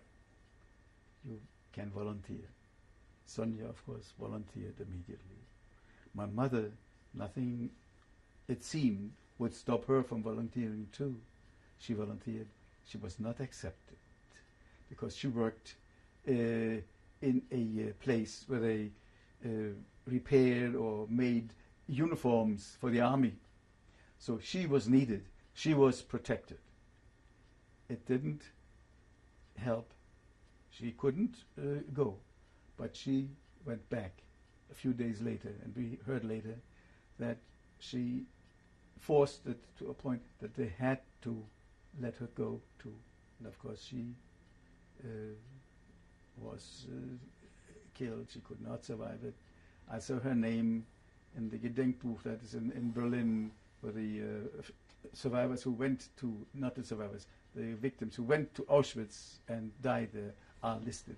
Her name is among those, so there is no doubt about it. So this was my goodbye to Terezin, and now comes Auschwitz. Can you describe the train ride from Terezin to Auschwitz? This is, you wouldn't believe it. From Terezin, again, we had, I know that they had open cars there also, but they were different. The ones my brother and I went in was also a passenger train. I remember because the few things we had, the rucksack and this, we had to pile up, and we had to sit on top and hit the ceiling sitting on top of this stuff. And that wouldn't have been the case in open lorries. So this was a regular train. Next to our train front, during the trip, we heard shooting. Couldn't explain it because we knew we were not near the front anywhere, so why shoot? We were not in the ghetto anymore, on the train. A little later, an SS man enters our department, hands out postcards. Write. everything is lovely. You didn't hear what happened. You learned that they killed 6 people right next to us. And returned those cards to us. What had happened is that the train next to us, those cards were passed out. Somebody wrote messages and threw those cards out. And that's why those people were killed immediately. So this gave us a good idea as to what was in store for us. This was a little dress rehearsal. The arrival was shocking. I'm sorry, but what time of day or evening did you arrive? No, it was during daytime. Okay. It was daytime, maybe early afternoon. When I arrived there, I saw something which I knew about something like this. I had mentioned earlier, the day the war broke out, a dear friend of mine, Walter Kleinhammer, went to the front, the Poland campaign, and came home after 4 weeks with all the decorations you can imagine. Brilliant soldier, fantastic person. He respected me as a teacher, and man, he could discuss any possible subject from religion to history with me. He was very interested in everything. Fine human being. He came, he did his duty. He came, I was just about to leave our home. At the time I was still at home. It was before our deportation. It was 1939. For America, the war started later, but in 1939 it started. And I saw him coming. I immediately went back into the house. I didn't want him to be... I couldn't be seen with him. And but he realized that I wanted to retreat. He held me back. He screamed loud so that everybody could hear, "Kurt, come out, I have to talk to you." I didn't know what to think of it, so I finally stopped, and then he came. And in the middle of the street, he told me, this was in 1939, "Kurt, I just come back from the front. What I saw, I won't describe in detail, but I tell you one thing. You have to leave here as soon as possible. Very soon. Because I saw the trains arrive. The people in the train were gassed in those trains. The system hadn't been developed yet. And he witnessed this, and shootings and this kind of stuff, which became the order of the day later. This was such a shock to him. He said to me, "Good, I don't know, I don't think I can live with this, but you leave here as soon as possible." He had 1 week's leave, and he went back to the front. And a few days later, his parents pushed a little note through our door, letting us know that their son had found the bullet.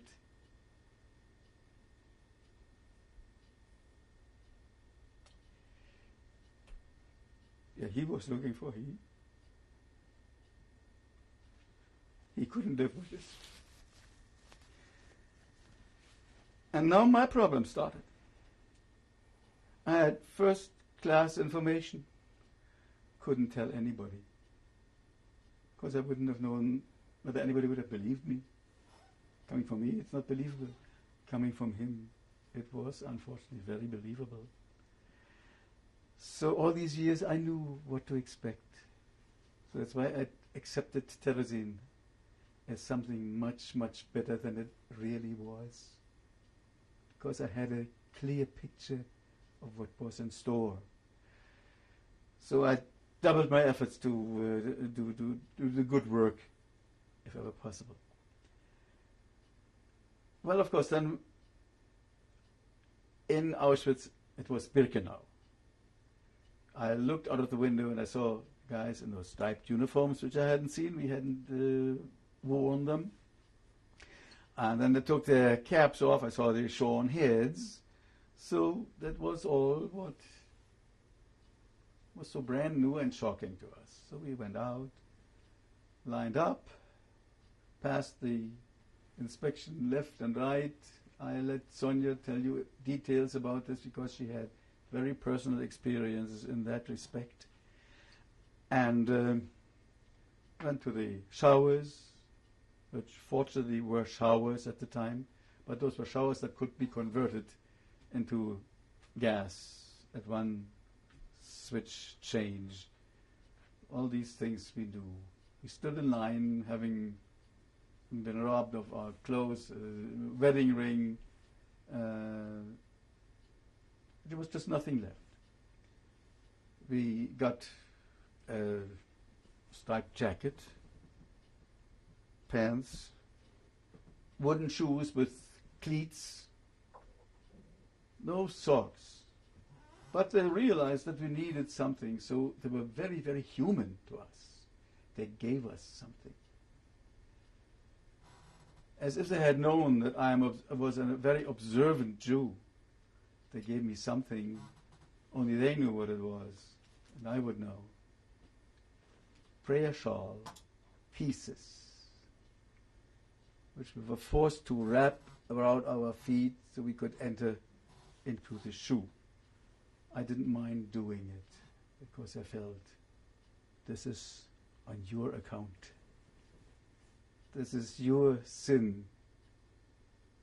I am not being a sinner by doing what I'm doing now.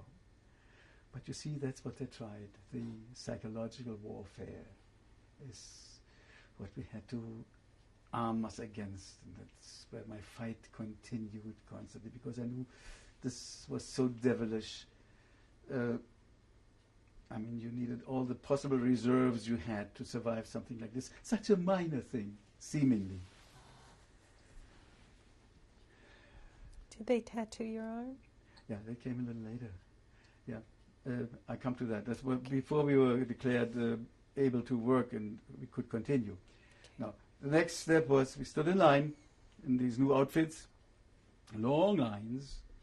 It was still daylight, and at this point, I didn't see much. I saw some guard posts, but I didn't make much. This wasn't nothing unusual, I thought. But I could smell something, and that was penetrating. The smell, and I realized now it was burning flesh. This rotten stench filled the air, because we know now how many people were burned, so this was working day and night. So that I knew what it was, because this by now everybody knew. A little, about 4, 5, 10 people ahead of me, there was a big stir. We were waiting just after being deloused or whatever and shaved all over. Big stir, and couldn't figure out what it was. I noticed only one thing: whenever there were selections, we were marked. There usually was a guy who had a pot of red paint and a paintbrush, and everyone was given a red stripe all the way down the back. As a routine.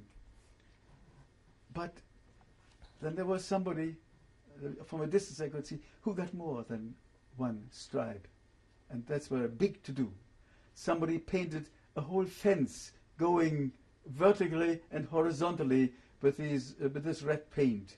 And it was big screaming and yelling, but they were moved on. I didn't know until the next morning what had happened. We had to stay overnight in one of those barracks, which were meant originally for horses. There were a little opening near the roof for air to come in, and in the middle there was an elevated walk, maybe where they tied up the horse, or maybe there was water to drink for the horses. That's it. There were no horses, but there was the SS guy with his whip and walking back and forth there. We were pushed in there. We could not sit down because we were standing like in a crowded elevator. The the whole area was completely filled. You couldn't kneel down. And he forced us to kneel down. So he whipped and whipped and whipped and whipped and whipped, and we had to force to go down halfway. Couldn't go halfway. It could go only halfway. And that whole night, we were forced to stay in that position, an impossible position. I don't know how I survived this, but we did. For no reason. I mean, there was no reason in this whole entire thing. Yes, their reason, which is not the reason of the pure. That was not pure reason. We survived that somehow, and next morning we were standing, being counted. That was the main job, unless you had a real job where you went out for work, which fortunately, I was fortunate to find such a job later. But in Auschwitz proper, or Birkenau, the early part was Auschwitz. Once this part was filled, it became Birkenau. Birkenau. B11279 is my number. Did you get that? Can you? Way too fast. Yeah, good. We want to see it again. Yeah. Cantor, Messerschmitts. If I read it correctly, upside down, B11279. Okay. I have a document from Arelson where this is also documented, the same number. Are you finished? Yes, go on. Continue. Okay. Yeah, we were standing in line the next morning, and again, a little bit away from me, a big to-do. The SS man was not there. This was before he appears. You have to stand and be counted and be counted and be counted. Because why? The Lagerkommandant, the non-SS, the Lagerkommandant, is the one, the super capo, who had to give the report to the SS man, everybody accounted for. And so while he was doing his work without the SS being there, there was a big to-do, and I realized what was happening. The guy whom they painted all over had come from Westerbork. That's the camp in Holland I mentioned earlier. I failed to mention the name. Westerbork was one who had pointed out to the Gestapo hidden Jews. And so families who had deported because of his denunciation recognized him. That's when they painted him. And the very next morning, he was killed, not by tools. They just trampled him to death. It was a horrible experience, but after what we had gone through and what we knew what was happening, I, in this respect, softy, tended to agree with them. I began to shift my attitude for that moment. This was the law of the jungle. What they did seemed at that moment right to me. I asked for forgiveness, but at that moment, I think I would have been among them. We are going to pause here and change our tape. Messerschmitt, this is the beginning of tape number 6. Can you continue? Yes, after this first killing I experienced firsthand, this was supposed to happen, it was about to happen later again and again. The capos who were used to this were not touched by this at all.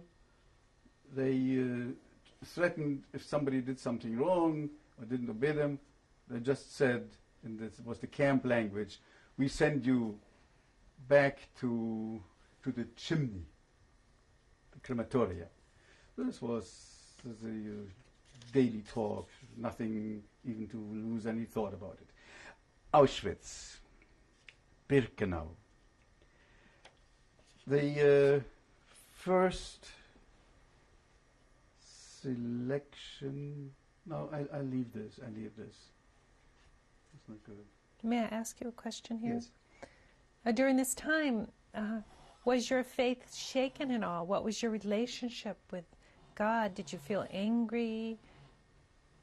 Can you tell me? Well, it was shaken, but I couldn't allow this to be shaken because I knew I would need it. And I certainly needed it.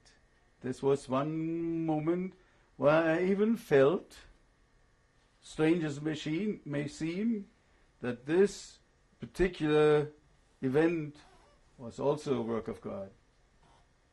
I have to blame God for that too, in a positive as well as negative sense. But this is only a single thing. Let's get to the bigger things. The Birkenau, my hope was that I would be able to leave this camp, because it was obvious this camp was meant for liquidation, annihilation. That was it. There was no job available unless you were a capo or a criminal who wouldn't mind doing this job, knowing for sure that he would be killed in a few days anyway. But I, who still had hope, didn't want such a job with such a limited duration of life left. So we hoped to be able to leave Birkenau, which was not easy, because we had to eat. We didn't get anything. Water, dirty water, a little piece of leaf of cabbage, some beyond description stuff. And if there were potatoes, of course, those capos who were in charge of it and had these carts, these wagons, they, of course, took any potato that was used off before it came to us. And we got potatoes, totally dried out, dark, prunes, dried prunes, double-dried prunes, rotten to the core.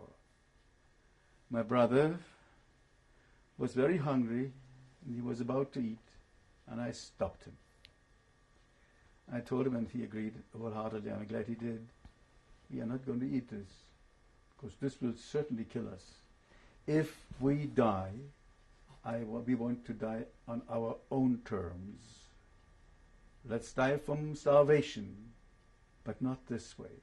And this willpower helped us. So the mind was still functioning.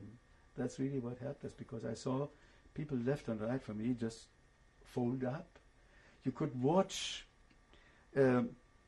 when a dear friend of yours, for instance, cannot keep his head up anymore. It's sinking. He cannot raise it anymore. It goes lower and lower. And there is nothing in the world that can raise this head again. And I saw this happen with very dear friends of mine. I talked to them. There's no way. This was, they folded up. And so that's why I always try to maintain an erect position, and I'll talk about that later. So by showing this kind of restraint, we maintained our mind in sound health, and were able to live for the next 3 or 4 days without practically any food. And then finally came the parade. We had to march by, and the decision was made whether to stay or go on, die. Now this was for work. If we were still able to work, we would have the chance to be sent to some outside commando. That's when we were tattooed. Whoever was sent to a commando that was part of the big Auschwitz had this tattoo number. And so my brother has one that's almost the same. And we were fortunate to be sent out in a truck, military truck, also to stand there like sardines, about 90 to 100 people in one truck. And they drove us to this place, Goleschau. Goleschau. That's the German spelling. The Polish name is slightly different. This Polish name appears in Schindler's List in the book, because Schindler had connections and he writes about the people from Goleschau. That's the first time that I saw Goleschau mentioned in literature. I have the page numbers marked. We came to the entrance gate of Goleschau. Our truck stopped within the gate facing the camp. While we were there waiting, could hardly look out because we were in each other's way. On the other side of the gate, a little further away, facing the other direction, was another truck, also filled. But those people were not people. Those were living corpses already. Faces completely black, just the eyes, deep holes. So they were no longer really alive. It was quite obvious what happened, and we found this confirmed later. People in this truck were on their way back to the crematorium. And it became more or less halfway clear to us that in some point in time, I don't know when, we might be in such truck going back to the main camp. So with these feelings we entered Goleschau. It was infamous. It was a real killing camp, a death camp. It was a quarry, Steinbruch in German, a quarry, and attached to it was a coal mine. The procedure was such. Well, first of all, we could actually volunteer. And I had made up, even when I went to Terezin, this rule for myself. In a concentration camp, you are either healthy or you are dead. Sick is impossible. For that reason, I always, if I had a chance to volunteer, I volunteered for the hardest work. Of course, to my advantage was the fact that I was still young and in good physical health, still at this time. Terezin didn't do any harm to me in that respect. Food was very limited, but one could live on a little less.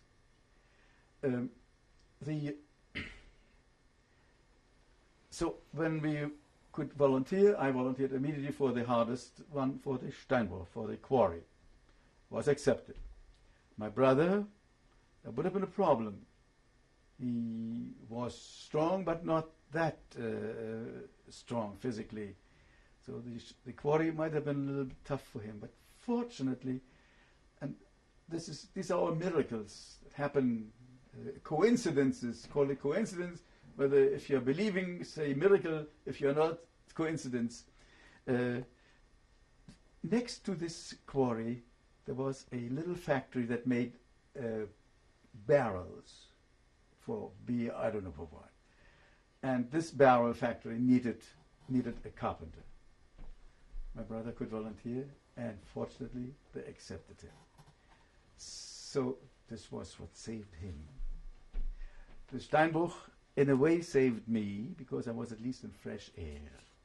The work was very hard, but as I said, after what I had experienced in Berlin when I schlepped those heavy stuffs or whatever, I can do anything, I could do that too. So, but the miracles continue.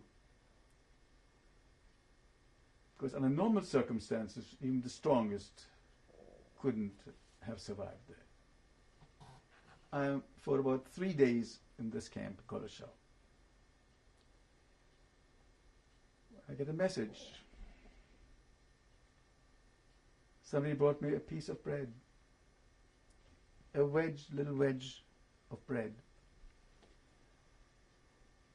It turned out that a former student of mine from my Berlin school was at that camp. He was a brilliant student, I remember.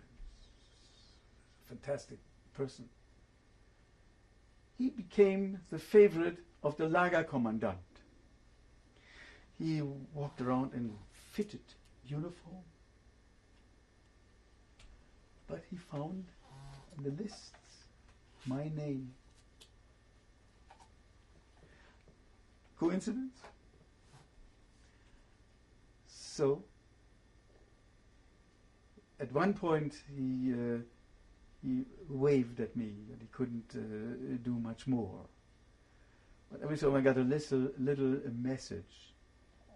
But every night I got this wedge of bread from my former student. When I spoke at a high school here a few years ago, with the teachers sitting in, I said, listen, students, be nice. Now, listen, teachers, be nice to your students. You never know how they may be of help to you in the future. Yeah, now this was unbelievable, because this was life. Because the soups we got were, even there, were not much. They expected hard work from us, but still the food was not the greatest. It was usually soup, cabbage, never anything unusual, and just plain bread. But at least there they had still real bread. I had later camps, Oranienburg, where the bread was only wood. What do you call this? Sawdust. Sawdust. Yeah, and we had to eat it. It killed people's stomachs, of course. So this is one of the things that was a miracle, which helped. Now, I couldn't eat this by myself. And fortunately, it worked out, the schedule worked out usually in such a way that my brother from the adjoining factory could join us there in the big mass of people. And then when he came to me, I had this wedge of bread. Now, how do you divide it equally? He's your brother, but he's only human. It might destroy the wonderful relationship we always had and always will have. What we did sounds so ridiculous now. I cut it in half, put the 2 pieces in my bag, and let him pick. This sounds ridiculous, but I felt this was necessary. Something else in Goleshau, another miracle, got me another piece of bread. Just before Christmas, they imported from the main camp a few instruments, guitar, violin, mandolin, a few instruments. So they put together a little combo, a little group of 6 or 8 people. And they were requested to perform at a Christmas celebration for the Lagerkommandant and the SS and everybody in present. So, of course, I had to work my shifts at in the Steinbruch, in the quarry. And these guys started working on it and ran into trouble. They had some melodies but couldn't harmonize it properly, couldn't make the arrangements. But they knew already that I was a musician. I don't know how they knew it, but some people who knew me from before must have mentioned this. They came to me. I harmonized a few things, and I wrote it down. And they were so grateful. I got an extra piece of bread that day. Miracle. At the celebration itself, everybody was there, and we had to perform. I wasn't part of this group, but I borrowed the guitar that was there, and I arranged for my brother and myself a medley of German songs, which we performed in front of those Nazis sitting right in front of us and the dogs staring at us. But, you know, I did a lot of singing. And I'll tell you later what more I did. But at this particular occasion, I sang this potpourri, but I failed not to include a song, a German song, which in effect said, "My thoughts are free. Who can guess them? Nobody, no hunter can shoot them. They remain free." Let me just hum it for you quickly.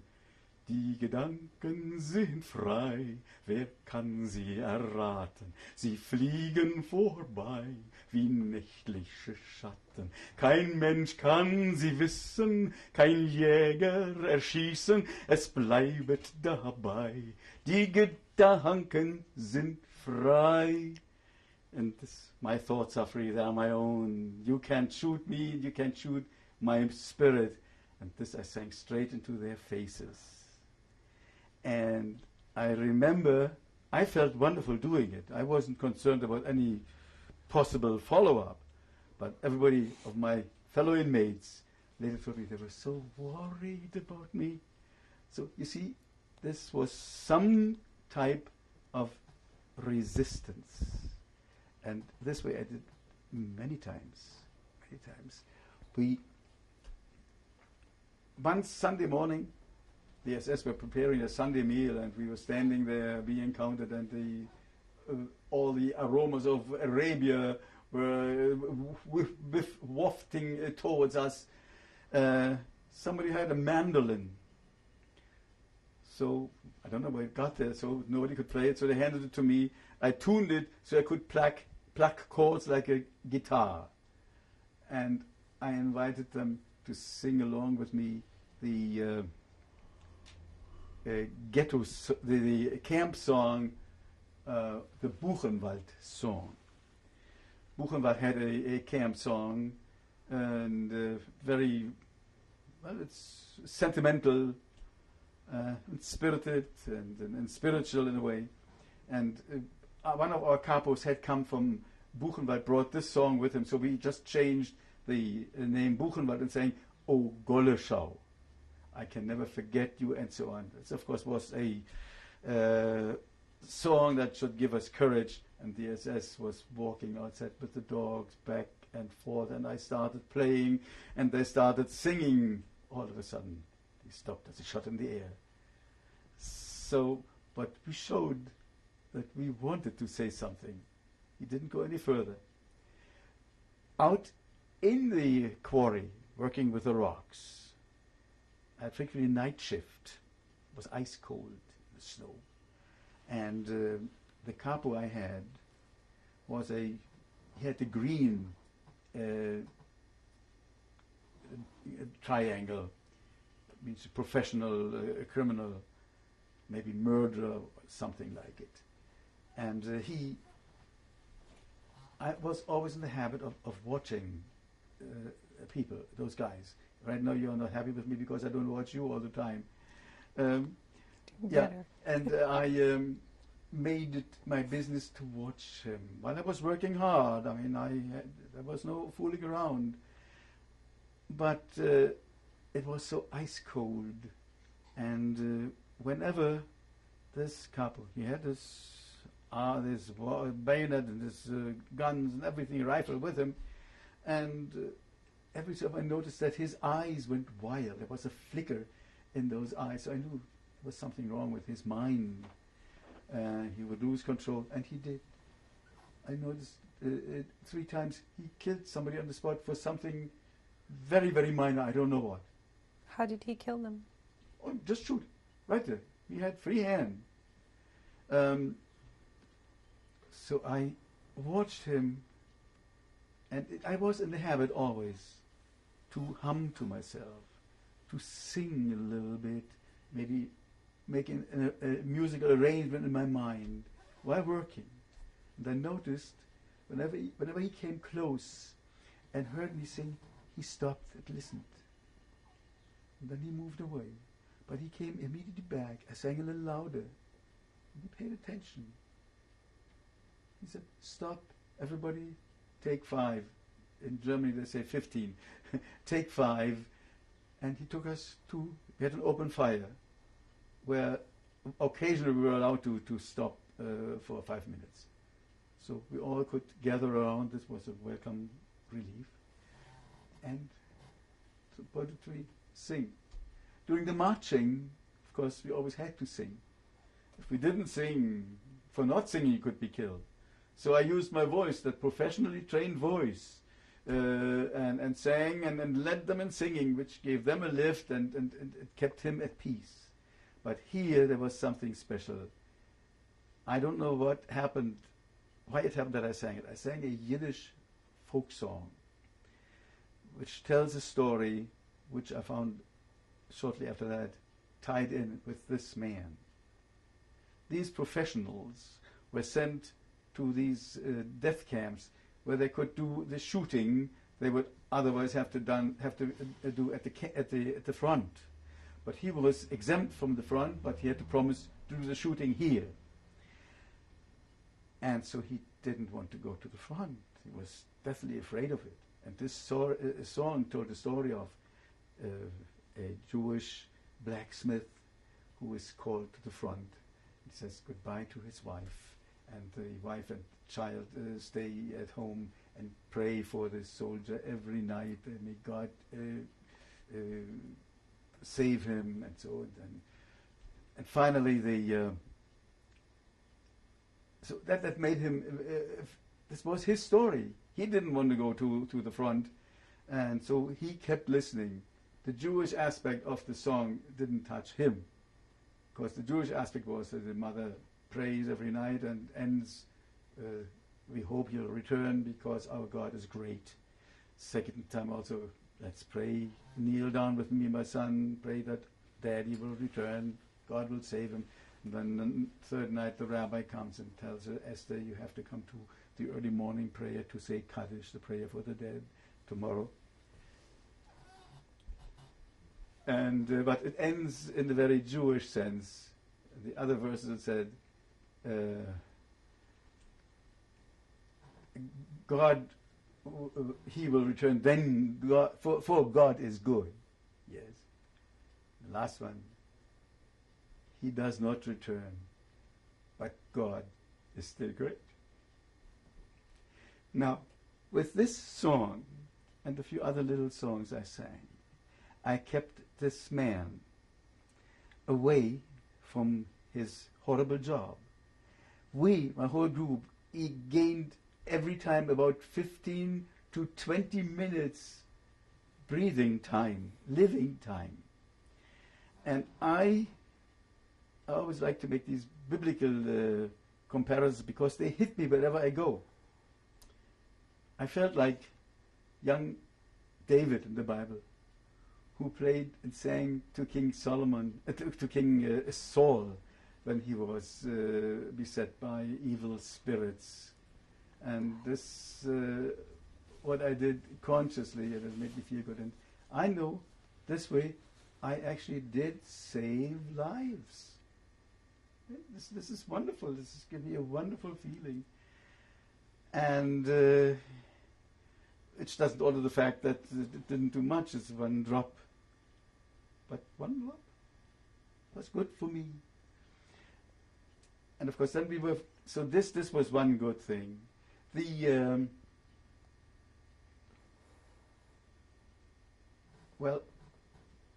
Goleshau continued. It was absolutely terrible. The killings and all of this. We had to witness hangings. They made sure that some people did try to escape, but there was no way.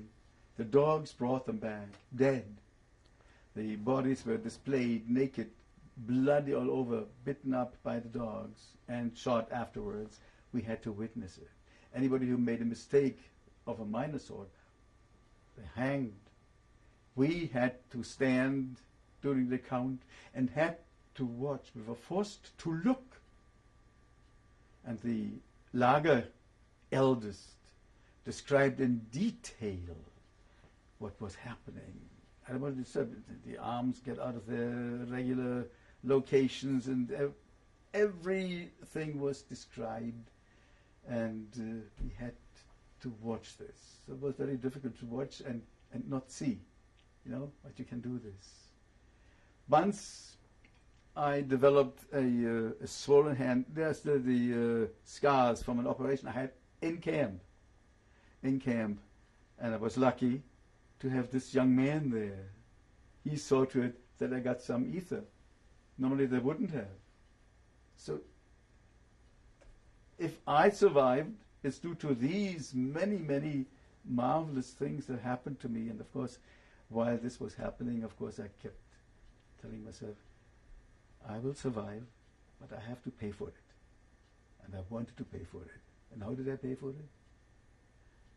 I gave up the originally planned profession and dedicated my life to the sacred profession of being a cantor. We're going to pause here and change the tape. Dr. Schmidt, this is the beginning of tape number 7. How long were you in Golischow? In Golischow, we got there early part of October, 44. Yeah, and I know exactly when we left Golischow. That was around the time when the Russians approached Auschwitz and liberated it. A few days before the actual liberation of Auschwitz, we were set on march on January 19th. This is the date our death march began. And from the entire area, southern Bavaria, the death marches started about at that time. We're given a blanket, one little piece of bread, and away we walked. The snow was at least knee-deep, and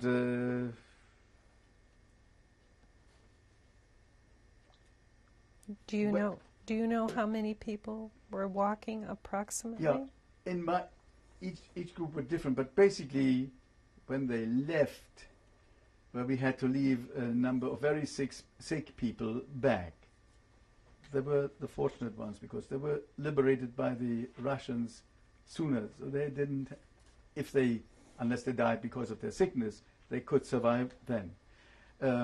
It was about 800 to 900 to begin with. So each of these groups was about that amount of people. We marched, SS in front, SS in back. In the back there was the machine gun on a little cart, which had to be pushed by prisoners. We had to do that.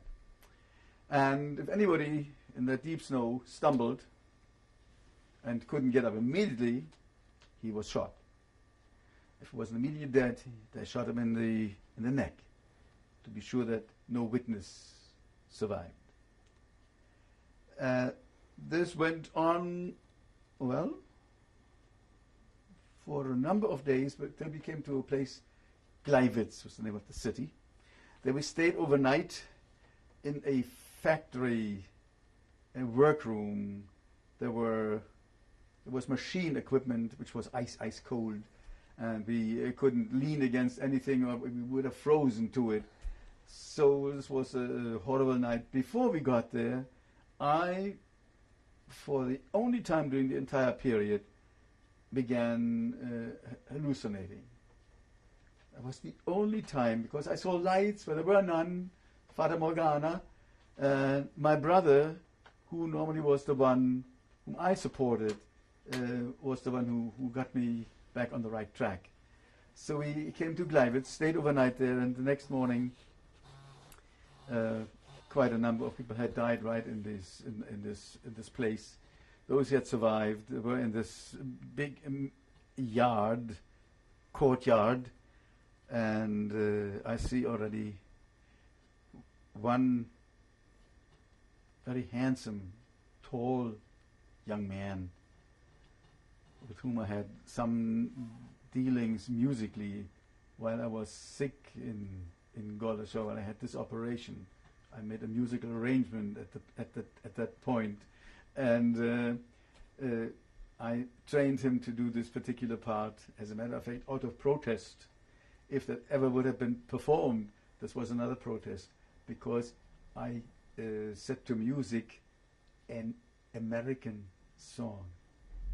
What was it? In English. I have learned that love is not the picnic. A silly thing, but it was English, and I just wanted to do something to needle somebody somehow. But this young man was musical, and my brother, so we had a quartet. We could have performed, but of course, was never enough time because I wasn't sick long enough to finish it. But this young man was there with his father, and while we were pushed to get in line for the march, this father was no longer able to. He went down on his knees and could not get up anymore. And his son, this handsome young man, he was probably, how old was he? 20, 22 years old, tried to raise him and lift him and support him. And I saw his tears streaming down his face, and then he as finally drove him away and shot in front of him his father. This is one of the pictures we see of this young Jewish child with his hands raised, which has been publicized so often, but this is a different situation. There was nobody there to take a picture.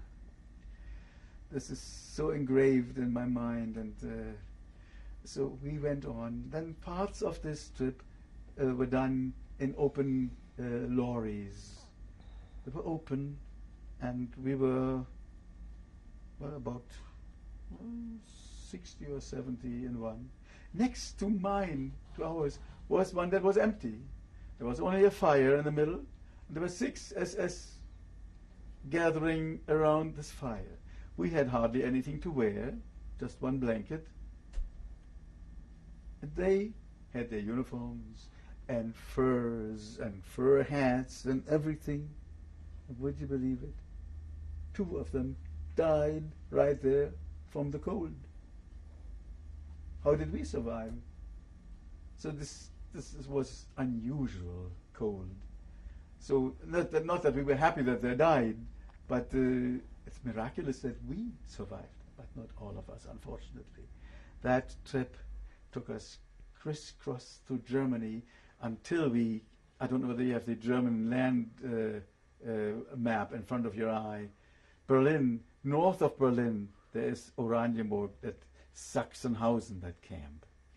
We arrived there on January 29th. In other words, the trip and march from Golashaw, January 19th, to Oranienburg, 29th, took all in all 10 days, which means quite a bit had to be done by train.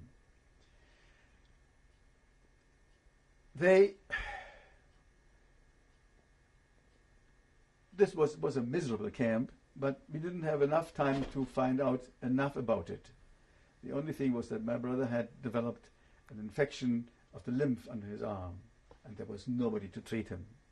And so they gave him all kinds of paper and he was bleeding. It was just terrible. And so I hardly knew what to do. But that night, the next day, on the 30th, which is another date memorable in my mind, this is the day the Nazis took over in 1933. In 1945, on January 30th, the Allied forces also knew it was the birthday of that nation, and they bombarded this camp. Unbelievable. Such a bombardment I had never experienced. But to our ears it was music. And again we had to flee. Remember, in Goleshaw, we had to leave because the Russian front was nearer. Those were the ones who would have liberated us. And now we have to flee again because the Allies would liberate us. So we were again on march, partially, no, most of it was train, to Flossenburg, which had been a camp for prisoners of war, Russian prisoners of war. No longer served as such, it had become a regular concentration camp with the Russians as the capos. And the capos, of course, the Russians have a wonderful history of anti-Semitism, and they proved it there. They didn't like the Nazis. Sure not, because they were their prisoners. But the Jews they liked at least less. Probably less. So they had this in common with the Nazis. And I remember we were standing in line, and in front of me is this very young Russian guy. He didn't even see me. We were standing there, and all of a sudden he swings on with his fist like this, hits me right here. He could have broken my jaw. Apparently he didn't. But I suffer from frequent toothaches, and no dentist can find out what the trouble is. Maybe it dates back to this. I don't know.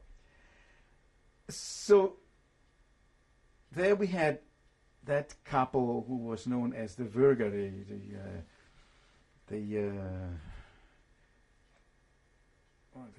strangler. But I don't remember his actual name.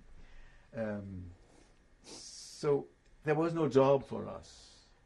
Again, this was a camp. If you stayed there, you wouldn't survive. You had to hope to still be able to work, and then you could continue. We were... Yeah, this guy was hated and feared, and people tried to be nice to him, and almost at my cost, because somebody knew that I played chess. There was somebody I could play chess with by just announcing moves without having a board. I can do this, play blindfolded practically. So then I played chess, and they had learned that this strangler plays chess too. So they wanted to recommend me.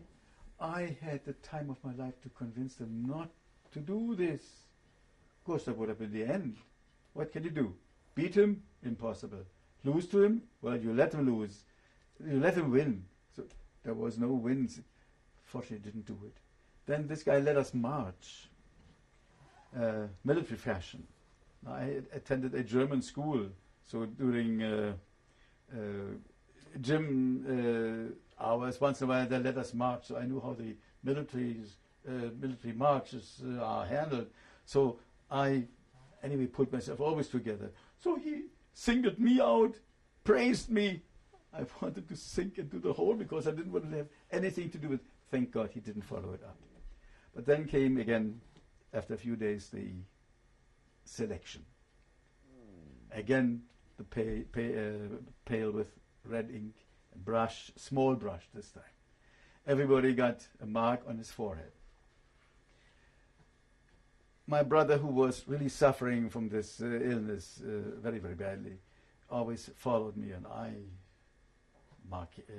pretended to be very, very strong and didn't dare look back. So it happened many, many times, and when I looked back and he was still there, thank God, another day survived. This was done every day or every other day, wherever we were.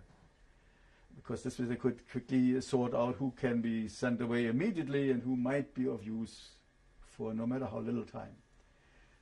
And at this camp, all of a sudden, my brother had a different mark on his forehead.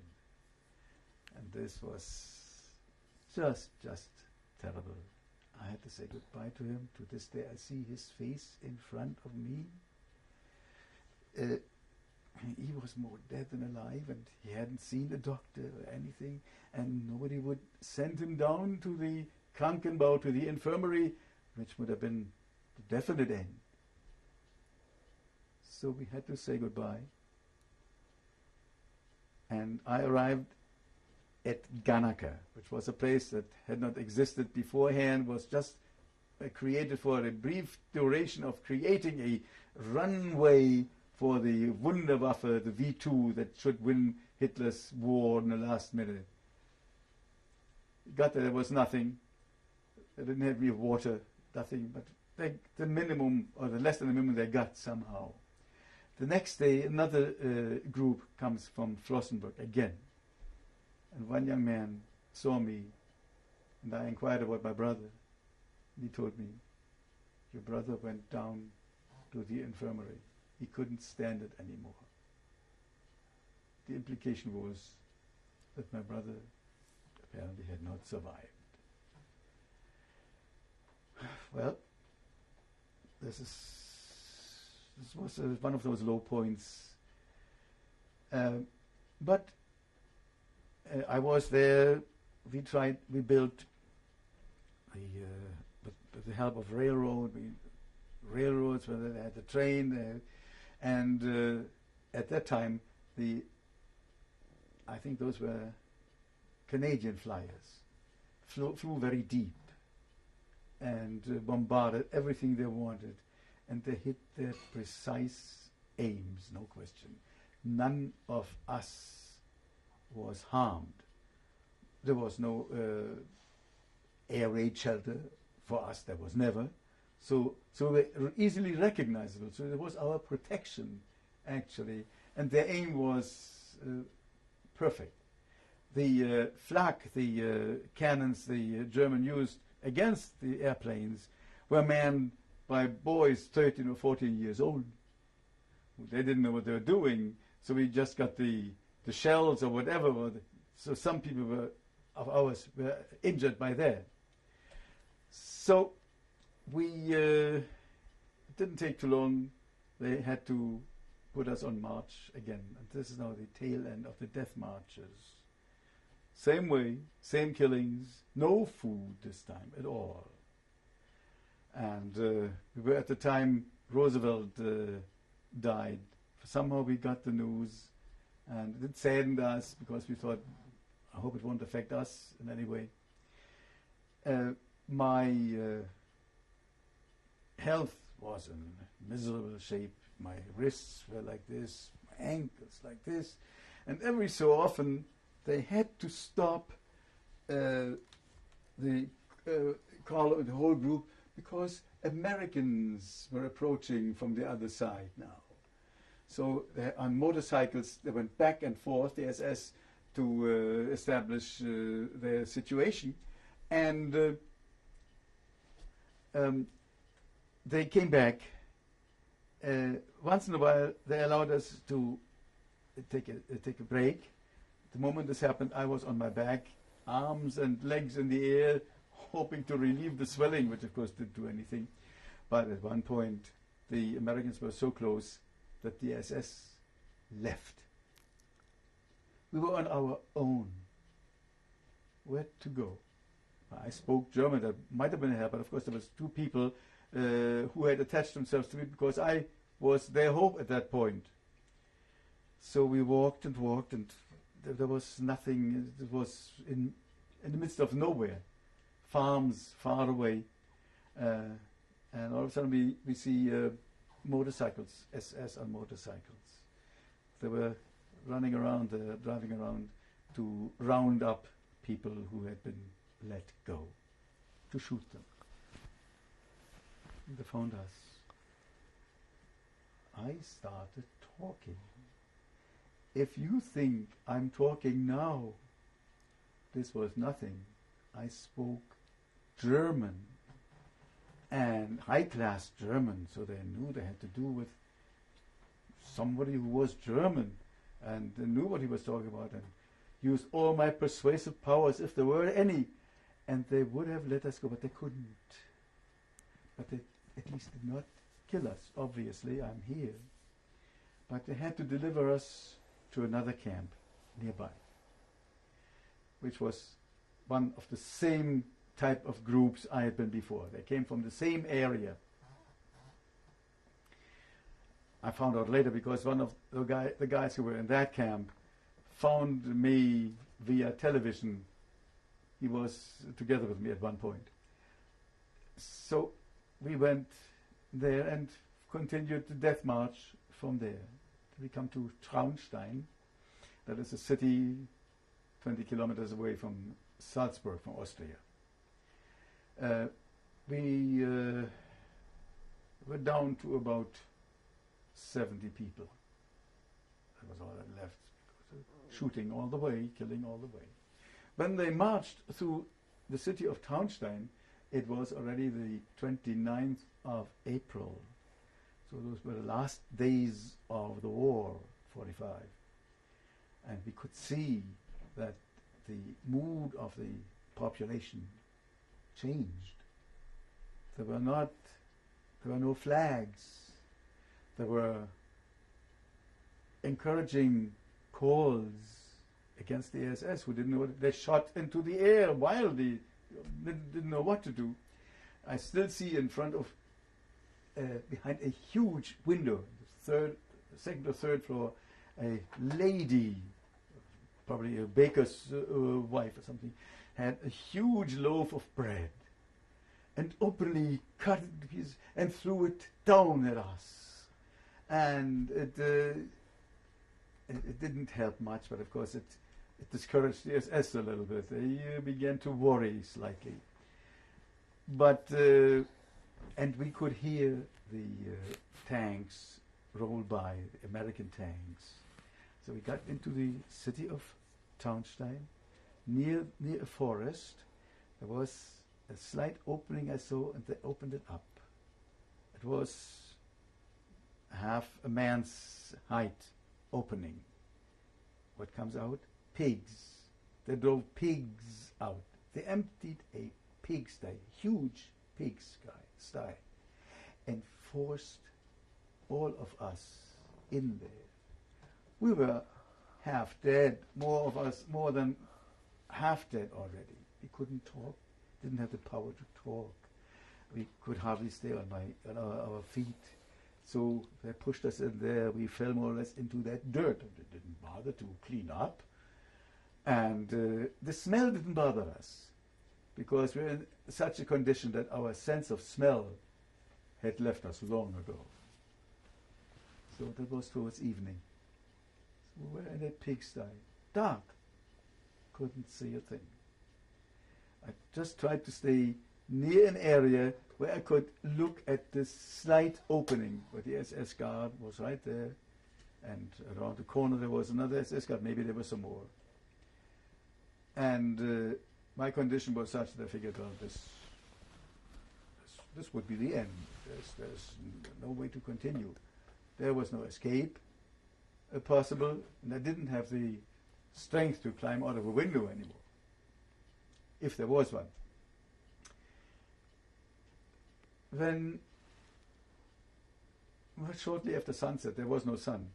May 1st in Bavaria, there was snow on the ground, fresh fallen snow that year. I, with the last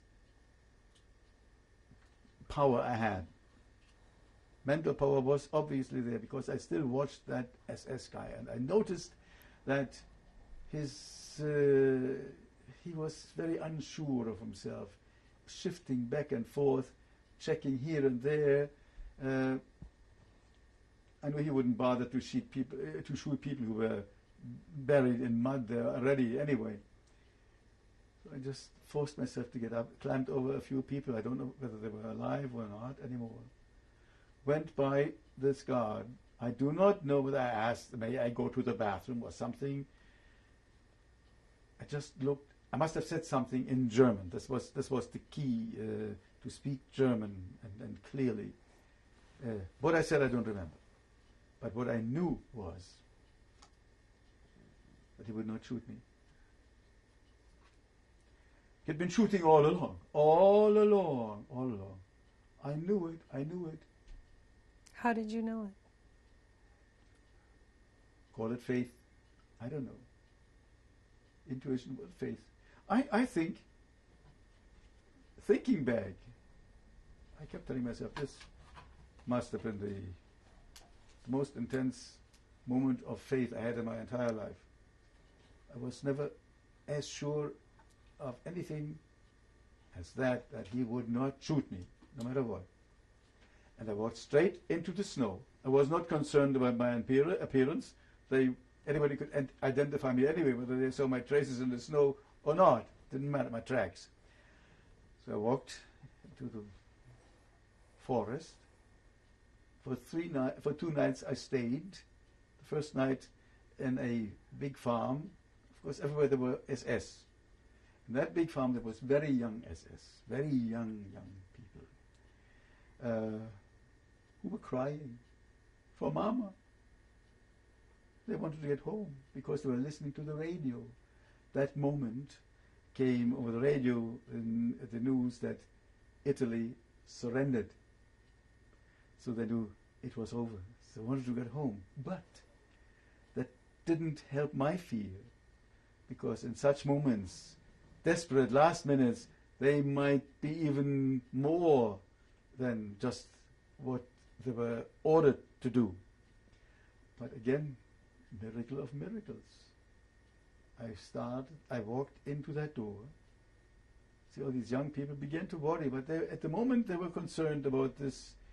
If they had seen me, they may have vented their anger at me. But there was a sergeant who was a little older, and I spoke immediately German very clearly. He listened. He came over to me. He was an educated man. He knew what kind of person I was. Took me aside, told him, away. Gave me his jacket. Mine.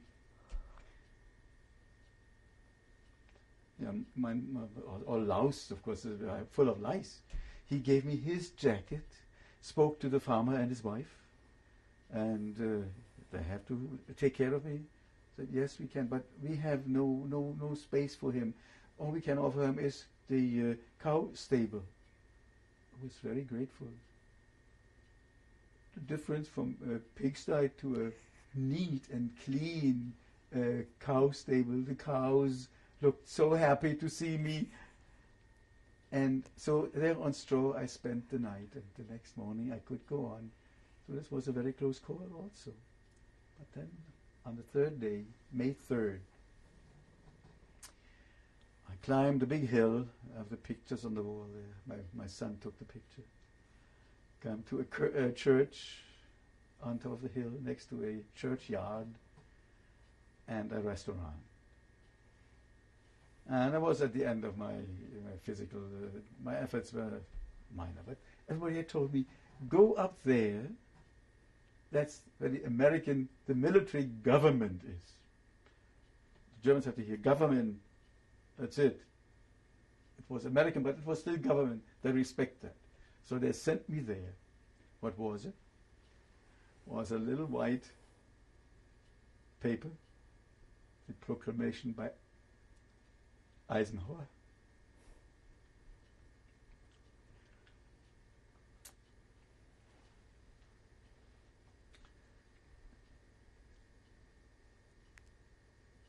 After what I had gone through, this little paper meant America. Freedom was unbelievable, unbelievable. And the innkeeper was actually Austrian. His wife was from the Tyrol. They took me in and gave me a room, and I stayed over and I went to bed.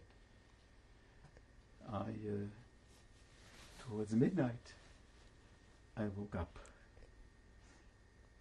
Was shooting, wild shooting. What's the matter? The war is over. So it couldn't be it. I thought I had dreamt. It was not a dream. This went on for 15 minutes. I found out the next morning what had happened. I was in that pigsty. It was 60. We were 65 altogether at latest count. The late count I really learned a little later, because when we were in there, nobody counted anymore. 2 hours after I had liberated myself, isolated myself, the SS finally left. They just left. They were afraid of the boiling people's soul. They called this in German the kochende Volksseele, which of course were boiling against the Jews in the early days. So they left. These 64 people left that pigsty, marched out into the village square, and were singing. They were almost half dead, but this gave them such a lift that they had the momentary strength to actually sing songs of their homeland or whatever it was. So townspeople who told me later about were very moved by this whole scene. Cantor Messerschmidt, I need to stop at this moment to change the tape. It's a terrible time to stop. I'm sorry. We'll pick it up in just one moment. Okay. This is the beginning of tape number 8. Continue, please. They were singing. Yeah, they were singing and started their march into their, what they thought was their newly regained freedom. And they came on May 3rd to a huge farmer's, to a huge farm opposite from the road where I was. And there was SS, but a special kind of SS. It was Ukrainian SS, very infamous SS. And when they knocked at the door, the SS had to see only those striped uniforms, and without any further ado, they mowed all of them down with their machine guns on the spot. This is what had happened. And I was still there. I should have been there. There were only 62 at this place. Of the 64, 2 had gone in a different direction. And they had the same fate. They were also killed. And I was the only one who was not killed by people inside. The eternal question, why me? And of course, it's something that bothered me for many years, and still. But I just tried to make the most of it. Consider it a tremendous obligation to do what I'm doing. So, after that,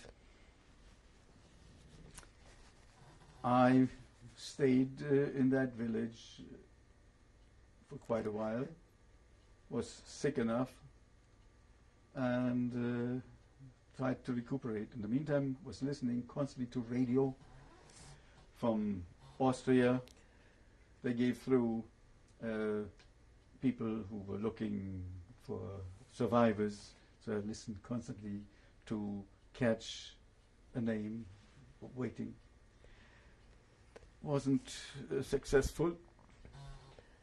Went to the military government as soon as I was able to move a little bit, but that wouldn't have helped because I didn't have any transportation to the capital, to Munich, capital of Bavaria. Because transportation was non-existent.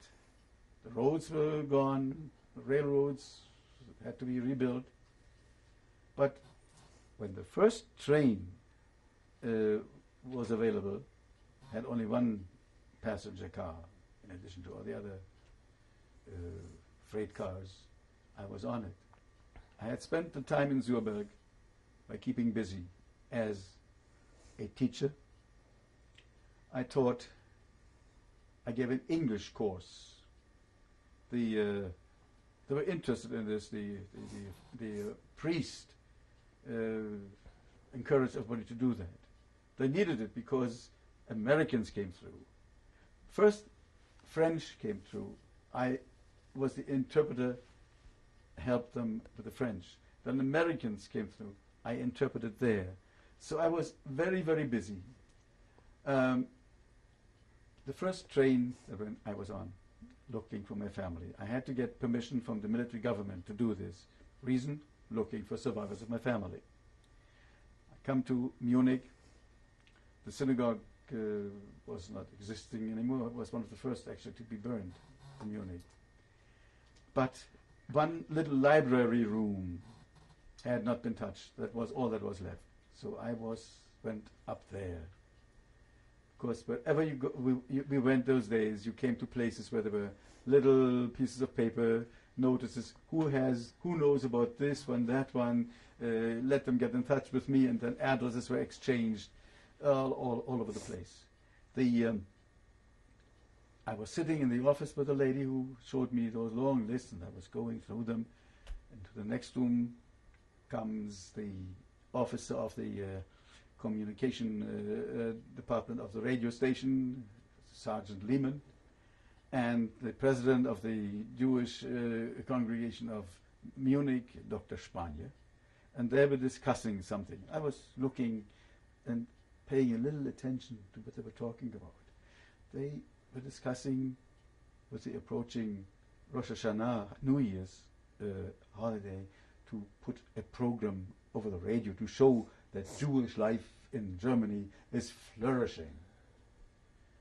I had listened only with half an ear, but I realized that doesn't make any sense to me. I went in, I spoke to them immediately. Gentlemen, what you are trying is very laudable, but doesn't make any sense, especially since you have here a living cantor, a living survivor, who can do what you want to do as a show, as a real live thing. Well, they listened for a moment, but then they said they were prepared to bring the famous cantor recordings with choir and organ, of course, make a big show. And so, well, how do we know that you can do something like this? I told the gentleman, take me over to your station, see for yourselves. And I'm glad they immediately relented, and we went over. And I had a microphone test. Of course, they were besides themselves, and I had never heard anything like it, they thought. And there was no organ. They just found a pump organ, a harmonium, and somebody who could play the piano. But it still didn't help, because he wouldn't know my Jewish music. So no problem. If you provide me with quarters, so I can stay overnight in a place where I can sit down and arrange some music, I'll do that. And right on the spot, I wrote some little bits out for him, the pianist, and he was flexible enough to adjust it for himself, and I could sing. And so they were very excited about this, because it made really sense. And so they said, well, we'll call the Home for the Aged. It used to be a Home for the Aged, which was used as a new home or temporary home for returnees from concentration camps. I went there. I still see Mr. Österreicher. He was probably older than I am now. And he heard of me. He was very excited. And said, Herr Messerschmidt, please wait here a moment. I just got to get your room ready in a few minutes. In the meantime, I enter there, and I stay in this entrance hall, and like everywhere else, little notices, the whole wall was wallpapered with it. So I study the names, and all of a sudden I see Messerschmidt, Kurt Messerschmidt. Couldn't believe it. Sonja Messerschmidt. Sonja, she will tell you this in detail, got through Munich, not intending to stop there or leave any messages. Left this message in a place where nobody in his right mind would have ever expected me to stop, because I had never been south of Berlin. And she was already in Frankfurt. She left that address, so I followed her there. But I couldn't follow immediately. I knew now that my wife was alive. So many of my prayers had been answered. This is one of the main ones. So there was no need to rush now because this had to sink in first. And now I was under obligation to do this service.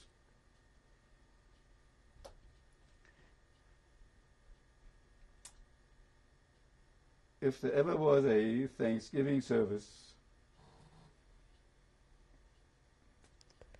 that was it. That was unbelievable, and the radio station was thrilled, was very, very exciting, and of course I did this service. I did not stay for Yom Kippur. This was for 10 days. I wouldn't have waited to see my wife, so I went, and still I couldn't get a train to Frankfurt, and the roads were not open for general traffic, but the military government could. So I was in touch with the military government. They provided me with a courier, and the courier took me to Frankfurt. Not only that, Frankfurt, they waited for me. And I found out that Sonja had been there, but she had left word. She had already moved on, and she gave the next place. So that's what they did. You have to be able to follow up. And sure enough, they took me, still by courier, quite a ways, up to, into the British zone at the time, Bielefeld. That's where the place Sonja Road she had moved on to. And there I found my wife. And you know when I found her? I told you things happened in a very strange way.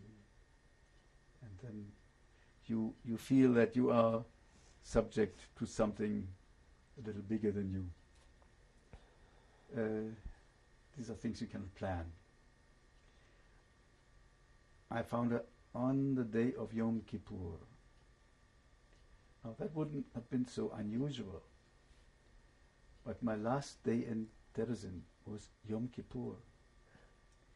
And on Yom Kippur, the Kol Nidre prayer has a phrase that where we pray that the coming year may be good. Yom Kippurim Zeh, from this Yom Kippur day at Yom Kippurim Haba, until the next Yom Kippur. So this time span I fulfilled perfectly. From Yom Kippur to Yom Kippur, I found my wife. You see, you asked me whether I lost faith. These things had to help me with my faith. And I couldn't have entered this profession unless I have faith. You have to have faith to share it. You have to pray to people who do have faith, and they would accept it only if you have faith. You couldn't be convincing otherwise, and my experience was such. I just couldn't help it. So I found my wife, went back to Munich. I won't say everything, or because Sonja will be able to fill in here quite a bit. And Munich, I took up contact with the radio station, who knew me very well, and I joined the radio choir, became their soloist. They sang my Jewish Hebrew music. I arranged everything for them, and it became a radio program, a weekly radio, every week, every Friday night, which was listened to all over Europe. I have letters. I have a whole stack with me. It was unbelievable what this radio program did, not only for Jews, but for the non-Jewish population, because they were so receptive to the Jewish music, and in Bavaria especially, it's a Catholic country, I chose organ and choir music, which somehow gives them the harmonic feeling, which is somewhat related via Gregorian chant to their type of music. So they accepted this beautifully, and the letters I got from those non-Jewish listeners are unbelievable. So this way, I found a way to fight anti-Semitism and promote pro-Judaism among other religions of the world. And I stayed in Munich until 1950. In 1949, I went on a mission to Berlin to see my brother, whom I had convinced that he had to emigrate also. Coming back to Munich, we planned our emigration. Our daughter at that time was already, she was born in 1946. What is her name? Eva. Eva. So she was 3 years old when we decided to emigrate to America. And in 1950, on July 3rd, eve of Independence Day,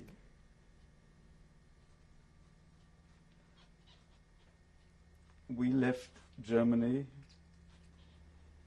aboard ship for our new homeland and for freedom that had finally arrived. And thinking back, all through these years, there was a one-way, one-track mind of mine. I have to survive this. Every hardship I experienced enforced that will to survive so strongly, and I was able to carry this through to the very end. And it was faith and hope. Hope in Hebrew is Hatikva. Hatikva, hope, is the title of the Israeli national anthem. And on every prayer book, every Hebrew prayer book, on every page, you find the word shalom, peace, well-being, and chayim, life to life. So these are the things that helped me survive.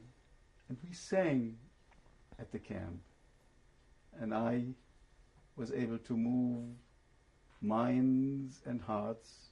This was a God-given gift. That's why I did not stay in, I could have stayed in Munich, become employed by concert agencies who, after listening me over the radio, approached me. I had an interview with the Munich State Opera, with the intendant, Madame Fichtmüller. They wanted me, but I was already in the process of emigrating. So I, if it's okay, I could give you, if my voice holds out, a little sample of the style of singing I use. This is not with choir, but I will accompany myself on the piano. We would love it, and I just like to ask you a few questions too before. What were your impressions of your new country when you finally arrived? My new country? Well, how could I criticize? And how could I not criticize? Because this was the wonderful thing. Where I came from, I could not criticize. And here you can criticize, but of course it has to be constructive. Things were different for a while, but these adjustments were no problem. I was used to speaking foreign languages, and our first apartment was in Brooklyn, a totally Jewish neighborhood. I had messages over the radio about things Jewish. This was unheard of. So this sense of freedom was just overwhelming. And So we were utterly grateful to be here and happy to contribute, and we were willing to. Well, how were you received by the Jewish community? First of all, the Jewish community is very helpful, was helpful to begin with, to bring us over here, you see. And then I had a contract while I was still the chief cantor in Munich to do the High Holiday services in Uptown Manhattan on 182nd Street, Base Hillel Synagogue, a congregation of former Munich residents. When they heard the famous Overkantor of Munich, Messerschmitt, is arriving in this country, will honor us to big ad in the Aufbau Reconstructionist newspaper. So that was one thing. They made one mistake, though. They hired me only for the High Holidays, not realizing that I would have needed a full year position. But a friend of mine helped me to one. This was fine, but I stayed there only for 1 year, because what I was looking for was a position where I could use my talents more efficiently and to a wider degree. So that's why I decided to come. I went to the theological seminary in New York City, presented them with some of the recordings I had made in Munich, and they offered me many places I could have gone as a cantor. As a cantor, you're international. You can go anywhere in the world. So I came to Portland, Maine, and how we were here received is beyond description. Beyond description. The people who received us here made us feel completely at home. The warmth, we hadn't expected such warmth. When we were in New York for the first year, our friends said, "You want to go to Maine? Yankee country, cold country, you won't be welcome there." Were they wrong? You couldn't imagine lovelier people than we met here. So they made us welcome from the very first day until this. Were you able to speak about your Shoah experiences at that time? Yeah, at that time I didn't speak much about it. In families, in small circles, yes, but only little things. I didn't feel comfortable to talk too much about it. As I said, my job at the time, I felt, was to talk about positive things, present to the non-Jewish world our Jewish music, our heritage, in a way they could understand. And of course, here in this country it was different. They didn't have to feel guilty here in America. In Germany, they could have felt very uncomfortable. This I didn't want. I wanted them to feel a little bit comfortable so they could realize what horrible harm they had done and what they missed by not knowing what beauty they destroyed. What were your ambitions at that time? My ambitions, there could have been many, but one ambition was not to write everything down. So the ambitions fell into the field of music. After finding out that the voice, the way I used it, had this powerful impact on listeners, Jewish or non-Jewish, I felt I should cultivate this a little more. So while in Munich still I studied voice a little bit, and my voice teacher was an opera singer at the Munich Opera, taught me one thing, and then when I sang our Hebrew music, I sang it, of course, in my style. He was a little disappointed, but he had to agree. That was the way to do it. So music was my field, and teaching, music and teaching. That's how I came over. On my affidavit it says, in what capacity will you earn your living here? Music teacher and clergy. How do you think your Shoah experience affected you physically and also psychologically affected you and your family?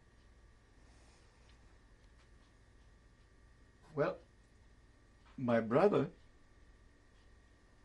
who had gone back to Berlin, he might have stayed in Berlin. But I talked him out of that. So he is in St. Paul, Minnesota, and he just worked as a carpenter and cabinet maker for a while, but then he realized that was not for him, and he had wise advice, because people found out that he is very personable. He loves to talk to people, so they have professional places where they advise people. And they told him, you should have a chance to talk to people, not just talk to a piece of wood, which, nice as it is as an artist. So they suggested that he became a salesman. And since his knowledge of woods and furniture was so good, they suggested a furniture store. He became a furniture salesman, but then he realized that's not enough either. Then somebody wisely said, you like people more than even furniture. He became an insurance man. He switched and became an insurance man. I didn't make that switch because I stayed closer to my field, because there were opportunities in this field. But and that wasn't all. Since his retirement, he now lectures all over, in Minnesota, on the Holocaust, very effectively. Colleges and high schools, just beautiful. I'm very, very proud of him. Did you, other than the problem with your tooth, were you affected any other way physically because of your Shoah experiences? Yeah, of course, naturally, but I couldn't give in, and I didn't give in. So for a while I was in fairly good shape. Couldn't expect much more. I mean, a little heart problem, which is not unusual in my age anyway. And it's amazing how I snapped out of this, because I was down to below what's considered normal in weight. The yellowing,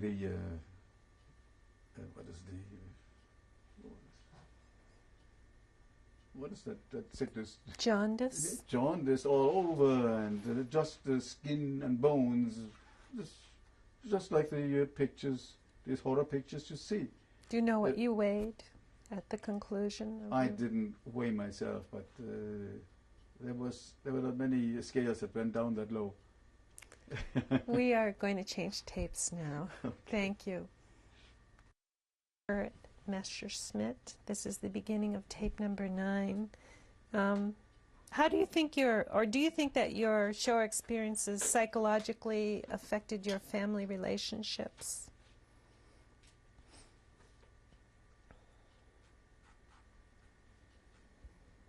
With my wife? And children? Relatives? Well, there are not many relatives, you see. This is the thing. No, it affected it very positively. As we just found out, my granddaughter just returned from Paris. She knows our history, not only little parts, little points of it. We never talked about it too extensively. But she saw beyond Portland's borders and the Boston's and the States.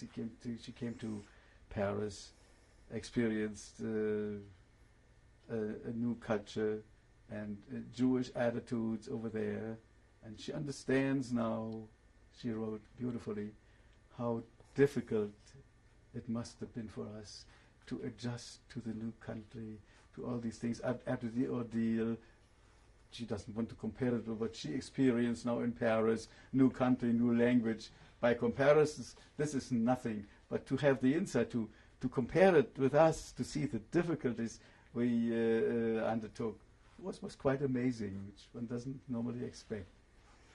Did you raise your children to know that you had been survivors?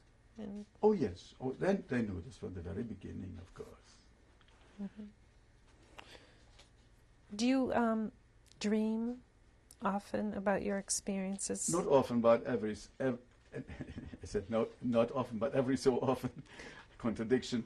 Yes, of course, you cannot help this. The subconscious is active no matter what, but it gets less and less. Of course, the invitation by you promoted this again and got it to the top for the time being. In a moment, we're going to meet your wife, but I would like to take this opportunity to thank you from the bottom of my heart. You've been a wonderful subject today, and it's been an honor to be here. We are very grateful that you spoke to us, and I would like to ask you if you have anything that you would like to close with, if you have any particular comments that you would like to make, please feel free. Yeah. Well, the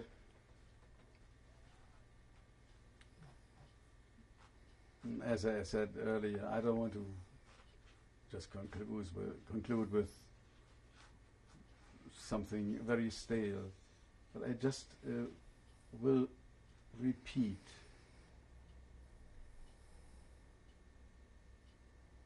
Maybe I will return to a more concentrated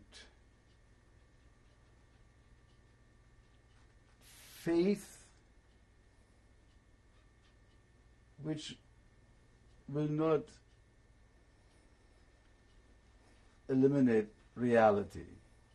To find the balance between hope and reality is very, very important. At times at camp, I know I forced myself to ignore the reality around me and slipped temporarily into a dream world almost. Was alone with God and myself.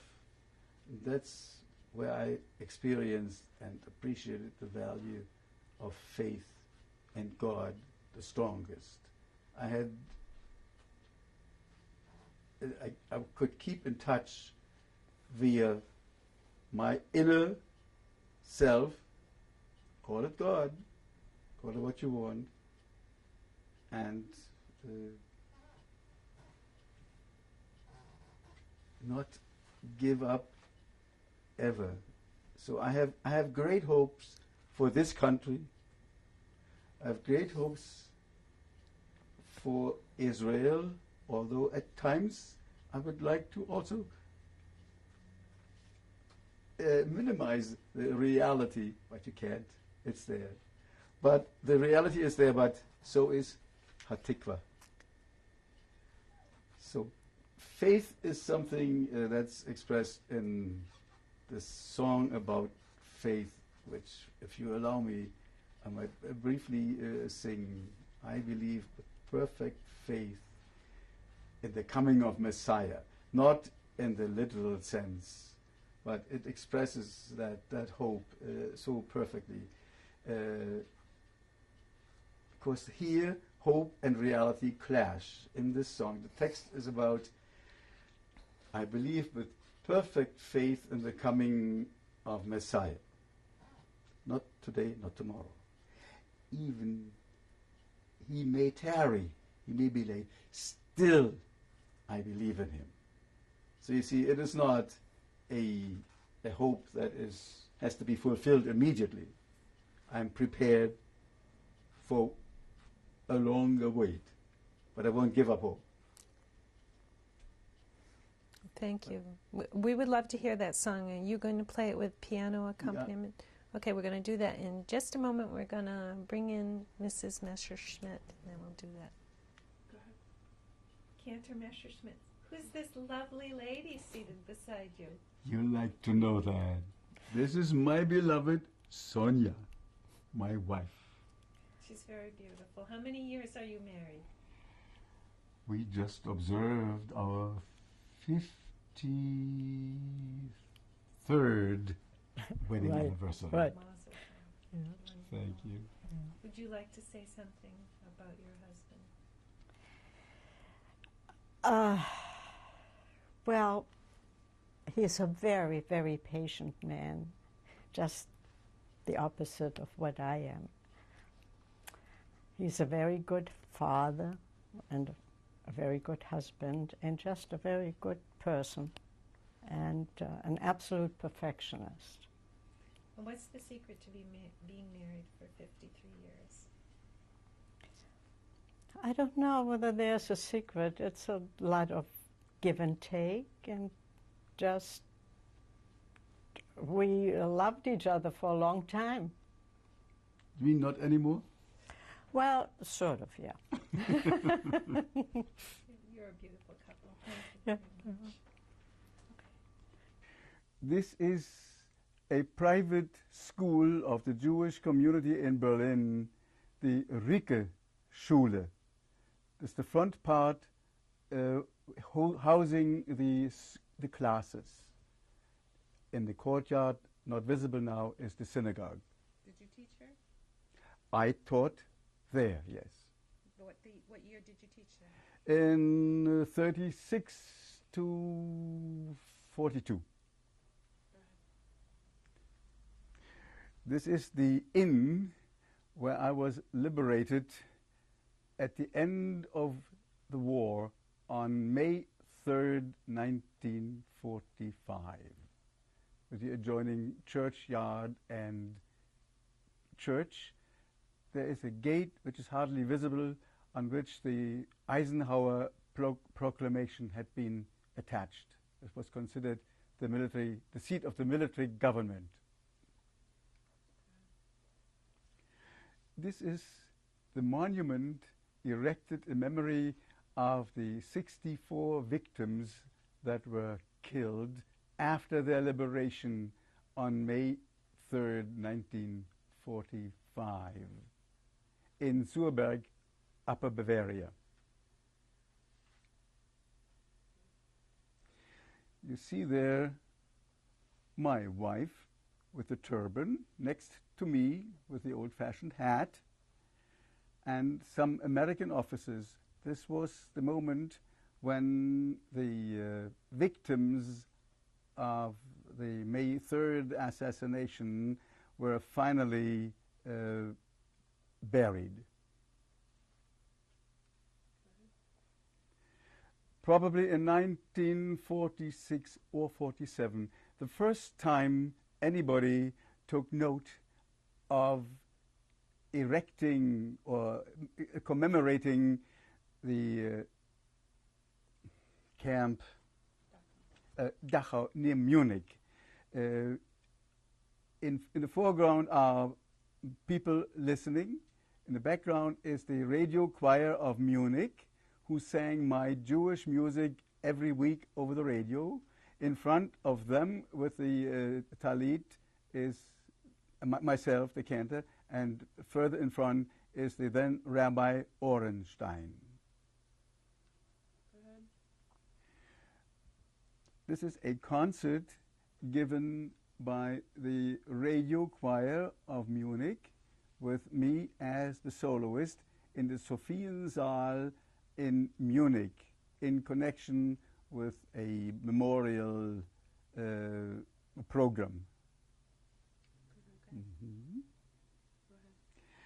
This is part of a certificate of vaccination prior to our emigration. On the left you have my wife Sonia. She still shows signs of her concentration camp survival. In the middle is our little daughter, at the time suffering from whooping cough. And on the right is yours truly, the cantor. Ladies first. In the center, my daughter Eva. Next to her, my granddaughter Sarah. In back of her, my grandson David. And to the left, my son-in-law Dwayne Paulisner. Taken approximately what year? That was taken, sorry, what year was that? October 1990. Oh, I didn't realize. October 1990, okay. And taken in where? Portland, Maine? On the occasion, yeah, in Portland, Maine. Yeah. Okay.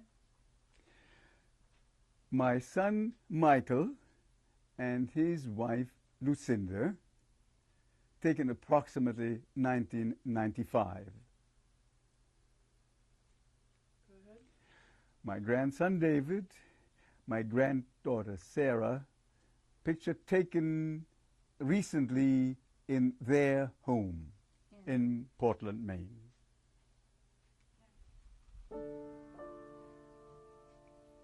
I believe with complete faith in the coming of the Messiah, and though he tarry, still shall I believe and await his coming. Anim, amin, anim, amin, anim, amin, anim, amin. Be'emunah shlema בביאת המשיח, ואף על פי שיתממח, עם כל זה אני מאמין, עם כל